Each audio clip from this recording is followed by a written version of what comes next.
ಇವತ್ತೇನಂತಂದ್ರೆ ನಾವು Indian geography ಅಂತ ಹೇಳಿ ಬರ್ಕೊಳ್ರಿ. ಭಾರತದ ಭೂಗೋಳ ಶಾಸ್ತ್ರ ಜಸ್ಟ್ ಇಂಟ್ರೊಡಕ್ಷನ್ ಕ್ಲಾಸ್ ಆಗಿರುತ್ತಿದ್ದು ಭಾರತದ ಭೂಗೋಳ ಶಾಸ್ತ್ರ ಅಂತ ಹೇಳಿ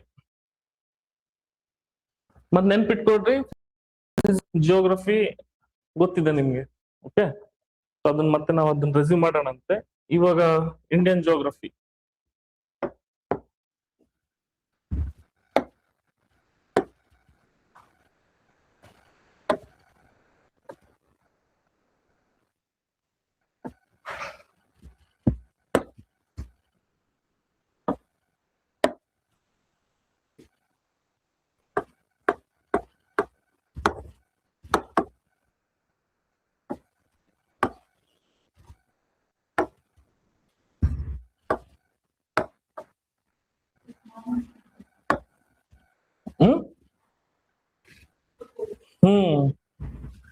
ಇವತ್ತು ಬಂದಿದ್ದಾಯ್ತು. ಇಂಡಿಯನ್ ಜಿಯೋಗ್ರಫಿ ಅಂತಿದೆ. ಸೊ ಇದ್ರಲ್ಲಿ ಏನಂತಂದ್ರೆ ನಾವೇನ್ ಫಿಸಿಕಲ್ ಜಿಯೋಗ್ರಫಿಲಿ ಸ್ಟಡಿ ಮಾಡಿದ್ವಲ್ಲ, ಸೊ ಅದ್ರ ರಿಲೇಟೆಡ್ ನಾವ್ ಇಲ್ಲೇನಪ್ಪಾ ಅಂತಂದ್ರೆ ಲೊಕೇಶನ್ ಹಾಕೋದು. ಫಿಸಿಕಲ್ ಜಿಯೋಗ್ರಫಿಲಿ ನಾವೇನ್ ಕಲ್ತ್ವಿ, ನಾವು ಫಿಸಿಕಲ್ ಜಿಯೋಗ್ರಫಿಲಿ ಯಾಕೆ ಭೌಗೋಳಿಕವಾಗಿರ್ತಕ್ಕಂಥ ಸನ್ನಿವೇಶಗಳಲ್ಲಿ ಫಿಸಿಕಲ್ ಜಿಯೋಗ್ರಫಿಯಲ್ಲಿ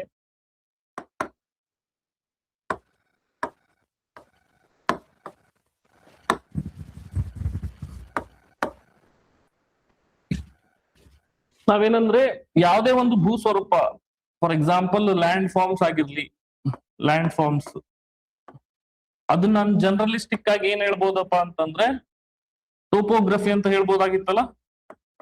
ಟೋಪೋಗ್ರಫಿ ಭೂಮಿಯ ವಿನ್ಯಾಸ, ಟೋಪೋಗ್ರಫಿ ಅಂತ ಹೇಳಿ ನಾವಿಲ್ಲಿ ಹೇಳ್ಬೋದು. ಸೊ ನಮ್ಗೆ ಗೊತ್ತಾಯ್ತು ಇಲ್ಲಿ ಇನ್ ಜನರಲ್ ಆಗಿ ದ ಟೋಪೋಗ್ರಫಿ ಏನಿದೆ ಅಂತ ಎಲ್ಲವೂ ಕೂಡ. ದಟ್ ಮೀನ್ಸ್ ನಾವು ಫಸ್ಟ್ ಅರ್ಥ ಮಾಡ್ಕೊಳ್ಬೇಕಾಗಿರೋದು ಏನಂತಂದ್ರೆ ಈ ಇಂಡಿಯಾ ಅಂತ ನಾವು ಇಲ್ಲಿ ತಗೊಂಡಾಗ ನಾವ್ ಇದರಲ್ಲಿ ಸಿಲೆಬಸ್ ನ ಹೇಳ್ತೀನಿ ನಿಮ್ಗೆ. ಆ ಸಿಲೆಬಸ್ ಅಲ್ಲಿ ನಮ್ಗೆ ಯಾವುದೇ ಒಂದು ಚಾಪ್ಟರ್ ಬಂದ್ರು ಕೂಡ ಇನಿಷಿಯಲ್ ಒಂದಿಷ್ಟು ಟಾಪಿಕ್ಸ್ ಗಳು ಏನಪ್ಪಾ ಅಂತಂದ್ರೆ it's all depends upon the topography. ಭೂಮಿಯ, ಅದು ಎಸ್ಪೆಷಲಿ ಭಾರತದ ವಿನ್ಯಾಸ ಯಾವ ರೀತಿ ಆಗಿದೆ ಅಂತ ಹೇಳಿ ನಾವಲ್ಲಿ ಇದನ್ನು ಸ್ಟಡಿ ಮಾಡ್ತೀವಿ. ಒಂದ್ಸತಿ ನಮ್ಗೆ ಆ ಇಳಿಜಾರು ಹೇಗಿದೆ, ಅಲ್ಲಿ ಇರ್ತಕ್ಕಂಥ ವಿನ್ಯಾಸ ಯಾವ ರೀತಿ ಆಗಿದೆ, ಅದ್ರ ಬಗ್ಗೆ ನಮಗೊಂದು ಐಡಿಯಾ ಇತ್ತು ಮುಂಚೆಯಿಂದನ ಅಂತಂದ್ರೆ ನಾವೇನ್ ಮಾಡ್ತೀವಿ ಅಂತಂದ್ರೆ ಅದನ್ನ ಫಸ್ಟ್ ಭಾರತದ ರಾಜ್ಯಗಳಂತ ಹೇಳಿ ನಾವು ಹಾಕೊಳ್ತೀವಿ. ಅದು ಸೊ ನಾವೇನಪ್ಪಾ ಅಂತಂದ್ರೆ ಪೊಲಿಟಿಕಲ್ ಮ್ಯಾಪ್ ಅಲ್ಲಿ ನಮ್ಗೆ 28 ರಾಜ್ಯಗಳಿದಾವೆ. ಸೊ ನಮ್ಗೆ ಗೊತ್ತಿದೆ ಅದು 8 ಕೇಂದ್ರಾಡಳಿತ ಪ್ರದೇಶ ಇದೆ. ಸೊ ಅದನ್ನ ಏನಪ್ಪಾ ಅಂತಂದ್ರೆ ನಾವು ಫುಲ್ ಇನ್ ಡೀಟೇಲ್ ಆಗಿ ಡಿಸ್ಕಷನ್ ಮಾಡೋಣ. ಸೊ ಯಾವ ರೀತಿ ರಾಜ್ಯಗಳ ಫಾರ್ಮೇಶನ್ ಆಯ್ತು, ಇವಾಗ ಯಾಕೆ 28 ರಾಜ್ಯಗಳಿವೆ, ಯಾಕೆ 8 ಕೇಂದ್ರಾಡಳಿತ ಪ್ರದೇಶ ಇದೆ. ಸೊ ಸಂವಿಧಾನದಲ್ಲಿ ಕೂಡ ನೀವು ಸ್ಟಡಿ ಮಾಡ್ತೀರಿ. ರಾಜಧಾನಿಗಳನ್ನ ಅಕ್ಷಾಂಶವಾರು ನೀವು ಜೋಡಿಸ್ರಿ ಅಂತ ಹೇಳಿ ಕೇಳಿರ್ತಾರೆ. ಉತ್ತರದಿಂದ ದಕ್ಷಿಣಕ್ಕೆ ಜೋಡಿಸ್ರಿ, ಅದಾ ದಟ್ ಮೀನ್ಸ್ ಅಕ್ಷಾಂಶವಾರು ಜೋಡಿಸ್ರಿ ಅಂತಾನೆ ತಾನೆ. ಮೇಲಿಂದ ಕೆಳಗೆ ಜೋಡಿಸ್ಲಿಲ್ಲ, ಕೆಳಗಡೆಯಿಂದ ಮೇಲೆ ಜೋಡಿಸ್ರಿ. ಅವಾಗ ಏನಂತಂದ್ರೆ ನಮ್ ತಲೆಗೆ ಒಂದು ಅಕ್ಷಾಂಶದ್ದು ಇದ್ರಲ್ಲಿ ಇಟ್ಕೊಂಡು ಹೋಗ್ಬೇಕು. ಇವಾಗ ನಾವೇನಂತಂದ್ರೆ ರೀಸೆಂಟ್ ಆಗಿ 23.5 ಡಿಗ್ರಿ ನಾವು ಸ್ಟಡಿ ಮಾಡಿದೀವಿ. ದಟ್ ಮೀನ್ಸ್ ಭಾರತವನ್ನು 2 ಭಾಗ ಮಾಡುತ್ತೆ ಅಂತ ಹೇಳಿ, ಓಕೆನಾ. ಸೊ ಅಲ್ಲಿಂದ ಒಂದು ಐಡಿಯಾ ಬಂತು ನಮ್ಗೆ. ಮತ್ತೆ ಅದಾದ್ಮೇಲೆ ಒಂದಿಷ್ಟು ಮೇಜರ್ ಸಿಟೀಸ್ ಗಳನ್ನು ಕೂಡ ನಿಮ್ಗೆ ನಾನು ಹೇಳ್ತಿದ್ದೆ, ಬೆಂಗಳೂರು ಅವೆಲ್ಲ. ಸೊ ಅದರಿಂದ ಒಂದು ಅಂಡರ್ಸ್ಟ್ಯಾಂಡಿಂಗ್ ನಿಮ್ಗೆ ಬರ್ತದೆ. ಓಕೆ, ನೆಕ್ಸ್ಟ್ ಟೈಮ್ ನಾವೇನಾದ್ರೂ ಒಂದು ಸಿಟೀಸ್ ಗಳನ್ನ, ಪ್ಲೇಸಸ್ ಅನ್ನ ನೋಡ್ತಿದೀವಪ್ಪ ಅಂತಂದ್ರೆ ನಮ್ದು ಒಂದು ರೆಫರೆನ್ಸ್ ಪಾಯಿಂಟ್ ಇರಬೇಕು, ಅದ್ರ ಅಡ್ಜಸೆಂಟ್ ಏರಿಯಾನು ಕೂಡ ನಮ್ಗೆ ಗೊತ್ತಿರಬೇಕು. ಸೊ ಆ ರೀತಿ, ಓಕೆನಾ. ಸೊ ಇಲ್ಲಿ ವಾಪಸ್ ಬರ್ರಿ. ಇವಾಗ ಏನಂತಂದ್ರೆ ನಮ್ ಮೂಲ ಉದ್ದೇಶ ಏನಂತಂದ್ರೆ ಯಾವ ರೀತಿ ನಮ್ದು ಜಿಯೋಗ್ರಫಿನ ನಾವು ಬಾಹ್ಯಾಟ ಹಾಕೋದನ್ನ ಕಡಿಮೆ ಮಾಡ್ಬೇಕು. ರಟ್ಟ ಹೊಡಿಬಿಡೋದು ನಾವು. ರಟ್ಟ ಹೊಡೆದ್ರೆ ಅಷ್ಟೇ ಬೇಗ ಹೋಗ್ಬಿಡ್ತದ ತಲೆಯಿಂದ. ಅದಕ್ಕೆ ನಂದು ಏನಪ್ಪಾ ಅಂತಂದ್ರೆ ಮೇನ್ ಇಂಟೆನ್ಷನ್ ನಿಮ್ಗೆ ದ ಟೋಪೋಗ್ರಫಿ, ಭೂಮಿಯ ವಿನ್ಯಾಸ ಯಾವ ರೀತಿಯಾಗಿದೆ, ಎಸ್ಪೆಷಲಿ ನಮ್ದು ಭಾರತದ್ದು ಅಂತ ನಾವು ಅದನ್ನ ಅಂಡರ್ಸ್ಟ್ಯಾಂಡ್ ಮಾಡ್ಕೊಂಡ್ಮೇಲೆ ಮತ್ತೆ ನಮ್ಗೆ ಏನು ಗೊತ್ತಾಗುತ್ತೆ ಅಂತಂದ್ರೆ ಇದು ಭೂಮಿಯ ವಿನ್ಯಾಸ ಆಗ್ಬೇಕು, ಭಾರತದ ಆಗ್ಬೇಕಪ್ಪ ಅಂತಂದ್ರೆ ಭಾರತದ್ದೇ ಆಗಿರ್ತಕ್ಕಂತಹ ಹಿಸ್ಟ್ರಿ ಅದ. ಯಾವ್ದು ಹಿಸ್ಟ್ರಿ ಬಗ್ಗೆ ಮಾತಾಡ್ತಿದ್ದೀನ್ರಿ ನಾನಿಲ್ಲಿ? ಜಿಯೋಲಾಜಿಕಲ್ ಹಿಸ್ಟ್ರಿಯಲ್ಲಿ ನಮ್ಗೆ ಈ ಟೋಪೋಗ್ರಫಿ ಫಾರ್ಮೇಶನ್ ಆಗ್ತಾ ಬಂದಿರೋದ. ಈ ಫಾರ್ ಎಕ್ಸಾಂಪಲ್ ನಮ್ಗೆ ಭೂಮಿಯ ವಿನ್ಯಾಸ, ಭಾರತದ ವಿನ್ಯಾಸ ಅಂತ ನಾವಿಲ್ಲಿ ಮಾತಾಡ್ತಿದೀವಿ ಅಂತಂದ್ರೆ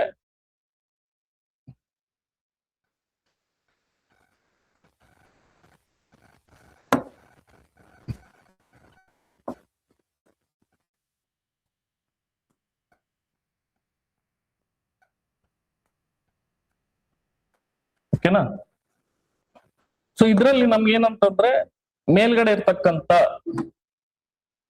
ಇದೇನ್ರಿ ಇದು ಪೂರ್ತಿ ರೀಜನ್ ನಮ್ಗೆ ಹಿಮಾಲಯ ಪರ್ವತ ಶ್ರೇಣಿಗಳು. ಸೊ ಹಿಸ್ಟ್ರಿಯಲ್ಲಿ ನಾವು ನೋಡ್ತಿದೀವಿ ಇದು ರೀಸೆಂಟ್ ಆಗಿ ಫಾರ್ಮೇಶನ್ ಆಗಿರೋದು ಇದು, ಹೌದಿಲ್ರಿ? ಯಾಕ್ರಿ ರೀಸೆಂಟ್ ಆಗಿ ಅಂತ ಹೇಳ್ತಿದೀವಿ ನಾವು? ಇವೆರಡನ್ನು ಕೂಡ ಮರ್ಜ್ ಆಗಿ ಯಾವ್ದ್ರಿ ನಮ್ಗೆ ಮೇಲ್ಗಡೆ ಇರ್ತಕ್ಕಂತ ಯುರೇಷಿಯನ್ ಪ್ಲೇಟ್ ಮತ್ತೆ ಕೆಳಗಡೆ ಇರ್ತಕ್ಕಂತ ಇಂಡಿಯನ್ ಪ್ಲೇಟ್ ಎರಡು ಮರ್ಜ್ ಆಗಿ ಆಗಿರ್ತಕ್ಕಂಥದ್ದು ಅಂತ ಹೇಳಿ ನಮ್ಗೆ ಗೊತ್ತಾಯ್ತು. So recently formed Himalayan mountains, Young fold mountains, ಮಡಿಕೆ ಪರ್ವತಗಳು ಅಂತ ಹೇಳಿ ನಾವು ಇವುಗಳನ್ನ ಕರೆದ್ವಿ ನಾವು. ಜೊತೆಗೆ ನಾವೇನಂತಂದ್ರೆ ಈ ವಿನ್ಯಾಸದಲ್ಲೇ ದಟ್ ಮೀನ್ಸ್ ನಮ್ದು ಇಳಿಜಾರ್ ಯಾವ ಕಡೆ ಬರುತ್ತಪ್ಪ ಅಂತಂದ್ರೆ ಕೆಳಗಡೆ ಬರುತ್ತೆ. ಇಮ್ಯಾಜಿನ್ ಮಾಡ್ಕೊಳಕ್ ಆಗ್ತಿದ್ರಲ್ಲ ನಿಮ್ಗೆ? ಇಳಿಜಾರ್ ಎಲ್ಲಿ ಬರುತ್ತಪ್ಪ ಅಂತಂದ್ರೆ ಕೆಳಗಡೆ ಬರುತ್ತೆ ಅಂತ ಹೇಳಿ ಒಂದು ನಮ್ಗೆ ಗೊತ್ತಾಯ್ತು. ಅದಾದ್ಮೇಲೆ ನಮ್ಗೇನಿದೆ ಅಂತಂದ್ರೆ ಇಲ್ಲಿ ದಖನ್ ಪ್ರಸ್ಥಭೂಮಿ, ಓಕೆನಾ? ದಖನ್ ಪ್ರಸ್ಥಭೂಮಿ ಎಲ್ಲವನ್ನು ಸೇರಿಸ್ಕೊಂಡು ನಾವೇನ್ ಹೇಳ್ಬೋದಪ್ಪ ಅಂತಂದ್ರೆ ದಖನ್ ಪ್ರಸ್ಥಭೂಮಿ ಅಥವಾ ಸೆಂಟ್ರಲ್ ಹೈಲ್ಯಾಂಡ್ ಅಥವಾ ಪೆನಿನ್ಸುಲರ್ ಪ್ಲೇಟು ಅಂತ ಹೇಳಿ ನಾವಿಲ್ಲಿ ಮಾತಾಡ್ಬೋದು. ದಟ್ ಮೀನ್ಸ್ ಇದಕ್ಕಿಂತ ಇದು ಸ್ವಲ್ಪ ಯಂಗ್ ಆಗಿದೆ, ಹಳೇದಾಗಿದೆ, ಓಲ್ಡ್ ಆಗಿದೆ ಅಂತ ಹೇಳಿ, ಹೌದಾ? ಅದಾದ್ಮೇಲೆ ನಮ್ಗೇನಿದೆ ರೀ ಇಲ್ಲಿ ನಮ್ಗೆ ಪಶ್ಚಿಮ ಘಟ್ಟಗಳು ಇರ್ತಕ್ಕಂಥದ್ದು, ಪಶ್ಚಿಮ ಘಟ್ಟ. ಅದಾದ್ಮೇಲೆ ಇಲ್ಲಿ ಇರ್ತಕ್ಕಂಥದ್ದು ಯಾವ್ದ್ರಿ ನಮ್ಗೆ ಪೂರ್ವ ಘಟ್ಟಗಳು, ಪೂರ್ವ ಘಟ್ಟಗಳು ಅಂತ ನಾವಿಲ್ಲಿ ನೋಡ್ತೀವಿ. ಅದಾದ್ಮೇಲೆ ನಮ್ಗೆ ಇಲ್ಲಿ ಯಾವ್ದು ಕಾಣಿಸ್ಕೊಳ್ಳುತ್ರಿ ನಮ್ಗೆ? ಇಲ್ಲಿ ನಮ್ಗೆ ಅರಾವಳಿ ಬೆಟ್ಟಗಳು ನಮ್ಗೆ ಇಲ್ಲಿ ಕಾಣಿಸ್ಕೊಳ್ತು. ಅದಾದ್ಮೇಲೆ ನಮ್ಗೆ ಇದೇ ಸೆಂಟ್ರಲ್ ಹೈಲ್ಯಾಂಡ್ ಅಲ್ಲೇ ನಮ್ಗೆ ಎರಡು ಪರ್ವತ ಶ್ರೇಣಿಗಳು ಕಾಣಿಸ್ಕೊಳ್ತವೆ, ವಿಂಧ್ಯ ಮತ್ತೆ ಸಾತ್ಪುರ ಪರ್ವತ ಶ್ರೇಣಿ ಅಂತ ಹೇಳಿ. ಓಕೆ ರೀ, ಇದು ಅರ್ಥ ಆಯ್ತಲ್ಲ ಇವಾಗ? ಮತ್ತ ಅದಾದ್ಮೇಲೆ ನಮ್ದು ಫಸ್ಟ್ ಚಾಪ್ಟರ್ ನಮ್ಗೆ ಏನಿರ್ತಕ್ಕಂಥದಪ್ಪ ಅಂತಂದ್ರೆ ಭಾರತದ ಸ್ಥಾನಮಾನ ಅಂತ ಹೇಳಿ ನಾವು ಸ್ಟಡಿ ಮಾಡ್ತೀವಿ. ಓಕೆನಾ? ಭಾರತದ ಸ್ಥಾನಮಾನ ದಟ್ ಮೀನ್ಸ್ ಇಡೀ ಪ್ರಪಂಚದಲ್ಲಿ ಭಾರತ ಎಲ್ಲಿದೆ ಅಂತ ಹೇಳಿ ನಾವು ಸ್ಟಾರ್ಟ್ ಮಾಡಕತ್ತೀವಿ. ಸಿಲೆಬಸ್ ನ ಸ್ವಲ್ಪ ನೋಡ್ರಿ, ನಿಮ್ಗೆ ಅಂಡರ್ಸ್ಟ್ಯಾಂಡಿಂಗ್ ಆಗ್ಬಿಡ್ತದೆ. ಓಕೆ, ಅವ್ರು ಎಲ್ಲಿಂದ ಕಲಿಸ್ತಿದಾರಪ್ಪ ಅಂತಂದ್ರೆ ನೀ ಫಸ್ಟ್ ಎಲ್ಲಿ ಲೊಕೇಟ್ ಮಾಡು, ವರ್ಲ್ಡ್ ಗ್ಲೋಬ್ ಅಲ್ಲಿ ಭೂಮಿ ಎಲ್ಲಿದೆ, ಸಾರಿ ಭಾರತ ಎಲ್ಲಿದೆ ಅದನ್ನ ಲೊಕೇಟ್ ಮಾಡು. ಫಿಸಿಕಲ್ ಜಿಯೋಗ್ರಫಿ ಹೇಳಿ ಹೇಳಿ ಭೂಮಿನೇ ಬರ್ತಿದೆ ಬಾಯಲ್ಲಿ. ಓಕೆನಾ? ಇಲ್ಲೇನಂತಂದ್ರೆ ಇಂಡಿಯಾನ ನೀವು ಫಸ್ಟ್ ಲೊಕೇಟ್ ಮಾಡೋದ್ ಕಲೀರಿ. ಸೊ ಇಂಡಿಯಾನ ನಾವು ಇಲ್ಲಿ ಲೊಕೇಟ್ ಮಾಡ್ತೀವಿ, ಅದು ಫಸ್ಟ್ ಚಾಪ್ಟರ್ ಆಗ್ತದೆ. ಓಕೆ, ನಾವ್ ಇವತ್ತೇನಂತಂದ್ರೆ ಜನರಲಿಸ್ಟಿಕ್ ಆಗಿ ಒಂದ್ ನಿಮ್ಗೆ ಅಪ್ರೋಚ್ ಕೊಡ್ತಿದ್ದೀನಿ, ಅದನ್ನ ಇವತ್ತು ನಾವು ಟ್ರೈ ಮಾಡ್ತಿರೋದು. ಓಕೆನಾ? ಇವಾಗ ನಾನು ಟೋಪೋಗ್ರಫಿ ಅಂತ ನಾನು ಇಲ್ಲಿ ಹೇಳಿದೆ, ಅದ್ರ ಜೊತೆಗೆ ಏನಂತಂದ್ರೆ ಇಲ್ಲಿ ಹಿಸ್ಟ್ರಿ ಬಗ್ಗೆ ನಾನು ಇಲ್ಲಿ ಮಾತಾಡಿದೆ. ಸೊ ಹಿಸ್ಟ್ರಿಯಲ್ಲಿ ನಾವು ನೋಡಿದಾಗ ಸೊ ಇನಿಷಿಯಲಿ ನಮ್ದು ಯಾವ್ದಪ್ಪ ಅಂತಂದ್ರೆ ಇದು ಇಂಡಿಯನ್ ಪ್ಲೇಟ್ ಬಂದು ಇಲ್ಲಿ ಯುರೇಷಿಯನ್ ಪ್ಲೇಟ್ ಇತ್ತಲ್ಲ, ಇದಕ್ಕೆ ಮರ್ಜ್ ಆಗಿರ್ತಕ್ಕಂಥದ್ದು. ಮರ್ಜ್ ಆಗಿದೆ ಮೀನ್ಸ್ ನಮ್ದು ಈ ಕೆಳಗಡೆ ಇರ್ತಕ್ಕಂಥ ಭಾಗ ಇದೆಯಲ್ಲ, ಇದೆಲ್ಲವೇನಪ್ಪಾ ಅಂತಂದ್ರೆ ನಮ್ದು ಹಳೆ Bharat, old places. That means ಇವೆಲ್ಲವೂ ನಾವು ನೋಡ್ತಿದೀವಲ್ಲ, ಇವೆಲ್ಲವೂ ಕೂಡ ನಮ್ಗೆ ಓಲ್ಡ್ ಇರ್ತಕ್ಕಂಥ ಪ್ಲೇಸಸ್ ಆಗುತ್ತೆ. ಆಮೇಲೆ ಇದು ಮರ್ಜ್ ಆಯ್ತಲ್ಲ, ಸೊ ಮರ್ಜ್ ಆದಾಗ ಇದು ಎಮರ್ಜ್ ಆಗಿರ್ತಕ್ಕಂಥದ್ದು. ಸೊ ಹಾಗಾಗಿ ನಮ್ಗೆ ಇದನ್ನ ನಾವು ಯಂಗ್ ಫೋಲ್ಡ್ ಮೌಂಟೇನ್ಸ್ ಅಂತ ಹೇಳಿ ನಾವಿಲ್ಲಿ ಕರಿಬಹುದು. ಸೊ ಹಿಸ್ಟ್ರಿ ಏನಪ್ಪಾ ಅಂತಂದ್ರೆ ಒಂದು ಮೇಜರ್ ರೋಲ್ ಪ್ಲೇ ಮಾಡ್ತದ ನಮ್ದು ಟೋಪೋಗ್ರಫಿಯನ್ನ ಫಾರ್ಮೇಶನ್ ಮಾಡೋದಕ್ಕೆ ಅಂತ. ಮತ್ತದಾದ್ಮೇಲೆ ನಮ್ಗೆ ಏನಂತಂದ್ರೆ ಈ ಟೋಪೋಗ್ರಫಿ ಆಧಾರದ ಮೇಲೆ ನಾವೇನು ಮಾತಾಡ್ತೀವಪ್ಪ ಅಂತಂದ್ರೆ ರಿವರ್ ಸಿಸ್ಟಮ್ಸ್ ಗಳು ಅಂತ ಮಾತಾಡ್ತೀವಿ ನಾವಿಲ್ಲಿ. ರಿವರ್ ಸಿಸ್ಟಮ್ಸ್, ನದಿ ವ್ಯವಸ್ಥೆಗಳು, ಡ್ರೈನೇಜ್ ಪ್ಯಾಟರ್ನ್, ರಿವರ್ ಸಿಸ್ಟಮ್, ಅವೆಲ್ಲವೂ ಕೂಡ ನಾವು ಇಲ್ಲಿ ಸ್ಟಡಿ ಮಾಡೋದು. ದಟ್ ಮೀನ್ಸ್ ಇವಾಗ ನಾವಿಲ್ಲಿ ಅಬ್ಸರ್ವ್ ಮಾಡ್ರಿ, ಇವಾಗ ಇಲ್ಲಿ ಕ್ವಶನ್ ಯಾವ ರೀತಿ ಬರತ್ರಿ? ಯಾವುದು ಅತಿ ಉದ್ದವಾಗಿರ್ತಕ್ಕಂಥ ನದಿ? ಇಡೀ ಪ್ರಪಂಚದಲ್ಲಿ ಆಯ್ತು. ಇವಾಗ ನಾವೇನಪ್ಪಾ ಅಂತಂದ್ರೆ ಭಾರತದ ನಾವು ಮಾತಾಡ್ತಿದೀವಿ ಅಂತಂದ್ರೆ ಉದ್ದವಾಗಿರ್ತಕ್ಕಂಥ ನದಿ ಯಾವುದು ಅಂತ ಕೇಳಿದ್ರೆ ಫಸ್ಟ್ ಆಫ್ ಆಲ್ ಆ ನದಿ ಉದ್ದ ಆಗ್ಬೇಕು ಅಂತಂದ್ರೆ ಅದಕ್ಕೆ ಫಸ್ಟ್ ಆಫ್ ಆಲ್ ಏನ್ ಬೇಕ್ರಿ? ಜಾಗ ಬೇಕು. ಅದು ಹರಿಬೇಕಲ್ಲ, ನದಿ ಹರಿಬೇಕಪ್ಪ ಅಂತಂದ್ರೆ ಅದಕ್ಕೆ ಜಾಗ ಬೇಕು. ಮತ್ತೆ ಆ ನದಿ ಉಗಮ ಆಗ್ಬೇಕಂತಂದ್ರೆ ರೆಗ್ಯುಲರ್ ವಾಟರ್ ಸಪ್ಲೈ ಇರ್ಬೇಕು ಅದಕ್ಕೆ, ಹೌದಲ್ಲ? ಸೊ ರೆಗ್ಯುಲರ್ ವಾಟರ್ ಸಪ್ಲೈ ಇರಬೇಕು. ಸೊ ವಾಟರ್ ಸಪ್ಲೈ ಅಂತಂದ್ರೆ ನಮ್ಗೆ ವಾಟರ್ ಸಪ್ಲೈ 2-3 ಟೈಪ್ಸ್ ಬರ್ತಾವ. ಒಂದೇನ್ರಿ ನಮ್ಗೆಲ್ಲ ಗೊತ್ತಿದೆ, ಯಾವ್ದ್ರಿ? ರೈನ್ಫಾಲ್ ಇಂದ ಆಗ್ತಕ್ಕಂಥದ್ದು, ಹೌದಾ? ಒಂದೇನಪ್ಪಾ ಅಂತಂದ್ರೆ ನಮ್ಗೆ ಮಳೆಯಿಂದ ಆಗ್ತಕ್ಕಂಥದ್ದು ಅಂತ ನಾವು ಹೇಳ್ಬೋದು. ಮತ್ತದಾದ್ಮೇಲೆ ಇನ್ನೊಂದ್ ಏನ್ ಹೇಳ್ಬೋದ್ರಪ್ಪ ಅಂತಂದ್ರೆ ಹಿಮ ಕರಗಬಹುದು, ಅದೇನ್ರಿ? ಸೊ ಇಲ್ಲಿ ನಮ್ಗೆ ಉಗಮ ಅಂತ ನಾವು ಮಾತಾಡಿದಾಗ ನಮ್ಗೆ ಇಲ್ಲಿ ಹಿಮ ಕರಗ್ತಕ್ಕಂಥ ಸನ್ನಿವೇಶ ನಮ್ಗೆ ಯಾವ ಟೋಪೋಗ್ರಫಿಕ್ ರೀಜನ್ ಅಲ್ಲಿ ಕಾಣಿಸುತ್ತೆ? ನಮಗೆ ಇಲ್ಲಿರ್ತಕ್ಕಂಥ ರೀಜನ್ ಅಲ್ಲೇನ, ಸೊ ಹಿಮಾಲಯಗಳಲ್ಲಿನ. ಅದಾದ್ಮೇಲೆ ನಮ್ಗೆ ಇನ್ನೊಂದು ರೀಸನ್ ನಾವು ಮಾತಾಡಿದ್ವಿ, ಮಳೆ ಅಂತ ಹೇಳಿ. ದಟ್ ಮೀನ್ಸ್ ಮಳೆ ಇಲ್ಲಿನೂ ಆಗಬಹುದು ಮತ್ತೆ ಇಲ್ಲಿನೂ ಆಗಬಹುದು ಅಂತ ಹೇಳಿ. ಓಕೆನಾ. ಮತ್ತೆ ಇನ್ನೊಂದ್ ಏನ್ ಮಾತಾಡ್ಬೋದಪ್ಪ ಅಂತಂದ್ರೆ, ಇವಾಗ ರಿವರ್ ಫ್ಲೋ ಅಂತ ಬಂದಾಗ ಯಾವ ಡೈರೆಕ್ಷನ್ ಅಲ್ಲಿ ಆಗುತ್ತೆ, ಯಾವ ದಿಕ್ಕಿನಲ್ಲಿ ಆ ರಿವರ್ಸ್ ಫ್ಲೋ ಆಗುತ್ತೆ ಅಂತ ನಾವಿಲ್ಲಿ ಮಾತಾಡ್ತೀವಿ. ದಟ್ ಮೀನ್ಸ್ ನಮ್ಗೆ ಏನಂತಂದ್ರೆ ಇಲ್ಲಿ ಒಂದು ಲೈನ್ ಹಾಕೊಳ್ತೀವಿ ನಾವು, ಜಲ ವಿಭಾಜಕ ರೇಖೆ ಅಂತ ಹೇಳಿ. ಜಲ ವಿಭಾಜಕ ರೇಖೆ ಅಂತ ಹೇಳಿ ನಾವ್ ಇಲ್ಲೊಂದು ಲೈನ್ ಅನ್ನ ಹಾಕೊಳ್ತೀವಿ. So this is a water dividing line ಅಂತ ಹೇಳಿ ನಾವ್ ಹೇಳ್ಬೋದು ಸಿಂಪಲ್ ಆಗಿ. ಸೊ ವಾಟರ್ ಡಿವೈಡಿಂಗ್ ಲೈನ್ ಇಲ್ಲಿ ಕಾಣಿಸ್ತಿದೆ ಅಲ್ಲ, ಇದೇನ್ ಮಾಡ್ತಿದೆ, indirectly it is indicating the ಟೋಪೋಗ್ರಫಿನೇ ಇಂಡಿಕೇಟ್ ಮಾಡ್ತಿದೆ ಇದು. ದಟ್ ಮೀನ್ಸ್ ಈ ಲೈನ್ ಈ ಕಡೆ ಎಲ್ಲ ಇಳಿಜಾರ್ ಯಾವ ಕಡೆ ಇದೆ, ಇದು ಈಸ್ಟ್ ಗಿದೆ. ಈ ಕಡೆ ಎಲ್ಲ ಇಳಿಜಾರ್ ಏನಪ್ಪಾ ಅಂತಂದ್ರೆ ವೆಸ್ಟ್ ಗಿದೆ. ಸೆಂಟ್ರಲ್ ಯಾಕೆ ಬಂತ್ರಿ ಇದು ಡಿಸ್ಟರ್ಬೆನ್ಸ್, ಬಿಕಾಸ್ ಇಲ್ಲಿ ಇರ್ತಕ್ಕಂಥ ವಿಂಧ್ಯ ಮತ್ತೆ ಸಾತ್ಪುರ ಪರ್ವತ ಶ್ರೇಣಿಗಳಿಂದ ಅಂತ ಹೇಳಿ. ಹೌದಾ. ದಟ್ ಮೀನ್ಸ್ ನಮ್ಗೆ ಗೊತ್ತಾಯ್ತಲ್ರಿ, ಇವಾಗ ಡೈರೆಕ್ಷನ್ ಈಸಿಯಾಗಿ ನೀವು ಇನ್ಮೇಲೆ ಡಿಸೈಡ್ ಮಾಡ್ತಿರಲ್ಲ, ಹೌದಲ್ಲ. ಓಕೆನಾ. ಸೊ ರಿವರ್ಸ್ ಅಂತ ಬಂದಾಗ ಇವಾಗ ಫ್ಲೋ ಆಗ್ತಿದೆ ಅಂತ ನಾವ್ ಇಲ್ಲಿ ಮಾತಾಡೋಣ ನೆಕ್ಸ್ಟ್. ಸೊ ಫ್ಲೋ ಆಗ್ತಿದೆ, ಅದೇನ್ ಫಾಲೋ ಮಾಡುತ್ತಿರೋದು ಟೋಪೋಗ್ರಫಿಯನ್ನೇ ಇಲ್ಲಿ ಫಾಲೋ ಮಾಡುತ್ತೆ ಅಂತ ನಾವ್ ಹೇಳ್ಬೋದು. ಸೊ ಹಾಗಾಗಿ ನಮ್ಗೆ ಏನಪ್ಪಾ ಅಂತಂದ್ರೆ ಎಲ್ಲಿ ಜಾಗ ಜಾಸ್ತಿ ಸಿಗ್ತಿದೆ ನಮ್ಗೆ ಇಲ್ಲಿ ಈ ಇಮೇಜ್ ನೋಡಿದಾಗ, ಸೊ ನಮ್ಮ ಭಾರತದಲ್ಲಿ ಬಂದಾಗ ಇದು ಈ ಕಡೆ ಇರ್ತಕ್ಕಂಥದ್ರಲ್ಲೇ ನಮ್ಗೆ ಜಾಸ್ತಿ ಜಾಗ ಸಿಗ್ತದೆ. ಯಾವ್ದೋ ಒಂದು ನದಿ ಹರಿಬೇಕು ಅಂತಂದ್ರೆ ಎಸ್ಪೆಷಲಿ ಈ ಭಾಗದಲ್ಲಿ ತಾನೆ, ಈ ಭಾಗದಲ್ಲಾಗಿ, ಅಥವಾ ಇಲ್ಲಿನೂ ಸಿಗುತ್ತೆ ದಕ್ಷಿಣ ಭಾರತದಲ್ಲಿ, ಬಟ್ ಕಡಿಮೆ ಅಲ್ಲ ಜಾಗ. ಸೊ ಹಾಗಾಗಿ ನಮ್ಗೆ ಯಾವ್ದೇ ಒಂದ್ ನದಿ ಇಲ್ಲಿದೆ ಅಂತಂದ್ರೆ ಅದು ಉದ್ದವಾಗಿ ಇರ್ತದ. ದಟ್ ಮೀನ್ಸ್ ಇಲ್ಲಿ ಯಾವ್ದಿದೆ ರೀ ನಮ್ಗೆ, ಇಲ್ಲಿ ಗಂಗಾ ನದಿ ಇರ್ತಕ್ಕಂಥದ್ದು, ಹೌದಾ. ಸೊ ಇಲ್ಲಿ ಗಂಗಾ ನದಿ ಹರಿದು ಇಲ್ಲಿ ಹೋಗುತ್ತೆ ಅಂತ ನಾವಿಲ್ಲಿ ಮಾತಾಡ್ತೀವಿ. ನಮ್ಗೆ ಇದ್ರ ಜೊತೆಗೆ ಪ್ಯಾರಲಲ್ ನಮ್ಗೆ ಏನ್ ಗೊತ್ತಿರ್ಬೇಕಂತಂದ್ರೆ, ಆ ರಿವರ್ ಅಂತ ಬಂದಾಗ ಉಗಮ ಎಲ್ಲಾಯ್ತು, ಉಗಮ ಎಲ್ಲಾಯ್ತು, ಇಲ್ಲಿ ಹರಿವು ಅಂತ ನಾವು ಮಾತಾಡ್ತಿದೀವಿ ಅಂತಂದ್ರೆ ಇಲ್ಲಿ ಹರಿವಲ್ಲಿ ಎಷ್ಟು ರಾಜ್ಯಗಳ ಮೂಲಕ ಹೋಗ್ತಿದೆ, ಪೊಲಿಟಿಕಲ್ ಅಲ್ಲಿ ನಾವು ಲೊಕೇಟ್ ಮಾಡ್ಬೇಕು. ಅದಾದ್ಮೇಲೆ ಹೋಗಿ ಮುಂದೆ ಸಮುದ್ರವನ್ನು ಸೇರುತ್ತೆ ಅಂತ ಹೇಳಿದ್ವಿ ನಾವು. ಸೊ ಸಮುದ್ರವನ್ನು ಸೇರೋ ಟೈಮ್ ಅಲ್ಲಿ ಏನಾಗುತ್ತೆ, ಅದೇನು ಉಂಟು ಮಾಡುತ್ತೆ ಅಲ್ಲಿ, ನದಿ ಮುಖಜ ಭೂಮಿ, ಹೌದಾ. ಡೆಲ್ಟಾ ಅನ್ನು ಉಂಟು ಮಾಡುತ್ತೆ. ಇಲ್ಲಿ ನಾವು ನೋಡ್ತೀವಿ ನಾವು ಭಾರತದ ಅತಿ ದೊಡ್ಡ ಡೆಲ್ಟಾ ಇಲ್ಲಿ ಕಾಣಿಸ್ಕೊಳ್ಳುತ್ತೆ. ಡೆಲ್ಟಾ ಅಂತ ಹೇಳಿ ನಾವು ಫಿಸಿಕಲ್ ಜಿಯೋಗ್ರಫಿ ಸ್ಟಡಿ ಮಾಡಿದೀವಿ. ಸೊ ನದಿ ಮುಖಜ ಭೂಮಿ ಯಾಕೆ ಉಂಟಾಗುತ್ತೆ, ಬಿಕಾಸ್ ಆಫ್ ರಿವರ್ ಡೆಪೋಸಿಷನ್ ಆಗೋದ್ರಿಂದಾಗಿ ಅಲ್ಲಿ ಆಗ್ತಕ್ಕಂಥದ್ದು, ನದಿಯ ಒಂದು ಸಂಚಯನ ಕ್ರಿಯೆಯಿಂದಾಗಿ ಆಗಿರ್ತಕ್ಕಂಥದ್ದು ಅದು ಡೆಲ್ಟಾ. ಸೊ ಹಾಗಾಗಿ ನಾವ್ ಇಲ್ಲಿ ಬಂದಾಗ ಸುಂದರ್ಬನ್ ಡೆಲ್ಟಾ ಅಂತ ನಾವು ಅದನ್ನ ಕರಿತೀವಿ. ಸೊ ಭಾರತದ ಅತಿ ದೊಡ್ಡ ಒಂದು ಡೆಲ್ಟಾ ಪ್ರದೇಶ ಇದಾಗಿರುತ್ತೆ, ಸುಂದರ್ಬನ್ ಡೆಲ್ಟಾ ಅಂತ ಹೇಳಿ. ಅದಾದ್ಮೇಲೆ ಇದೇ ನದಿಯನ್ನು ಓದ್ಬೇಕಾಯ್ತು ಅಂತಂದ್ರೆ ಈ ನದಿಗಳನ್ನು ಕೂಡ ಸಮಟೈಮ್ಸ್ ಸರೋವರಗಳನ್ನ ಉಂಟು ಮಾಡುತ್ತವೆ ಅಂತ ನಾವು ಸ್ಟಡಿ ಮಾಡಿದೀವಿ. ಸೊ ನದಿ ಹರಿಯೋ ಸಂದರ್ಭದಲ್ಲಿ ಅದು ಸರೋವರಗಳನ್ನ ಉಂಟು ಮಾಡುತ್ತೆ ಅಂತ ಹೇಳಿ.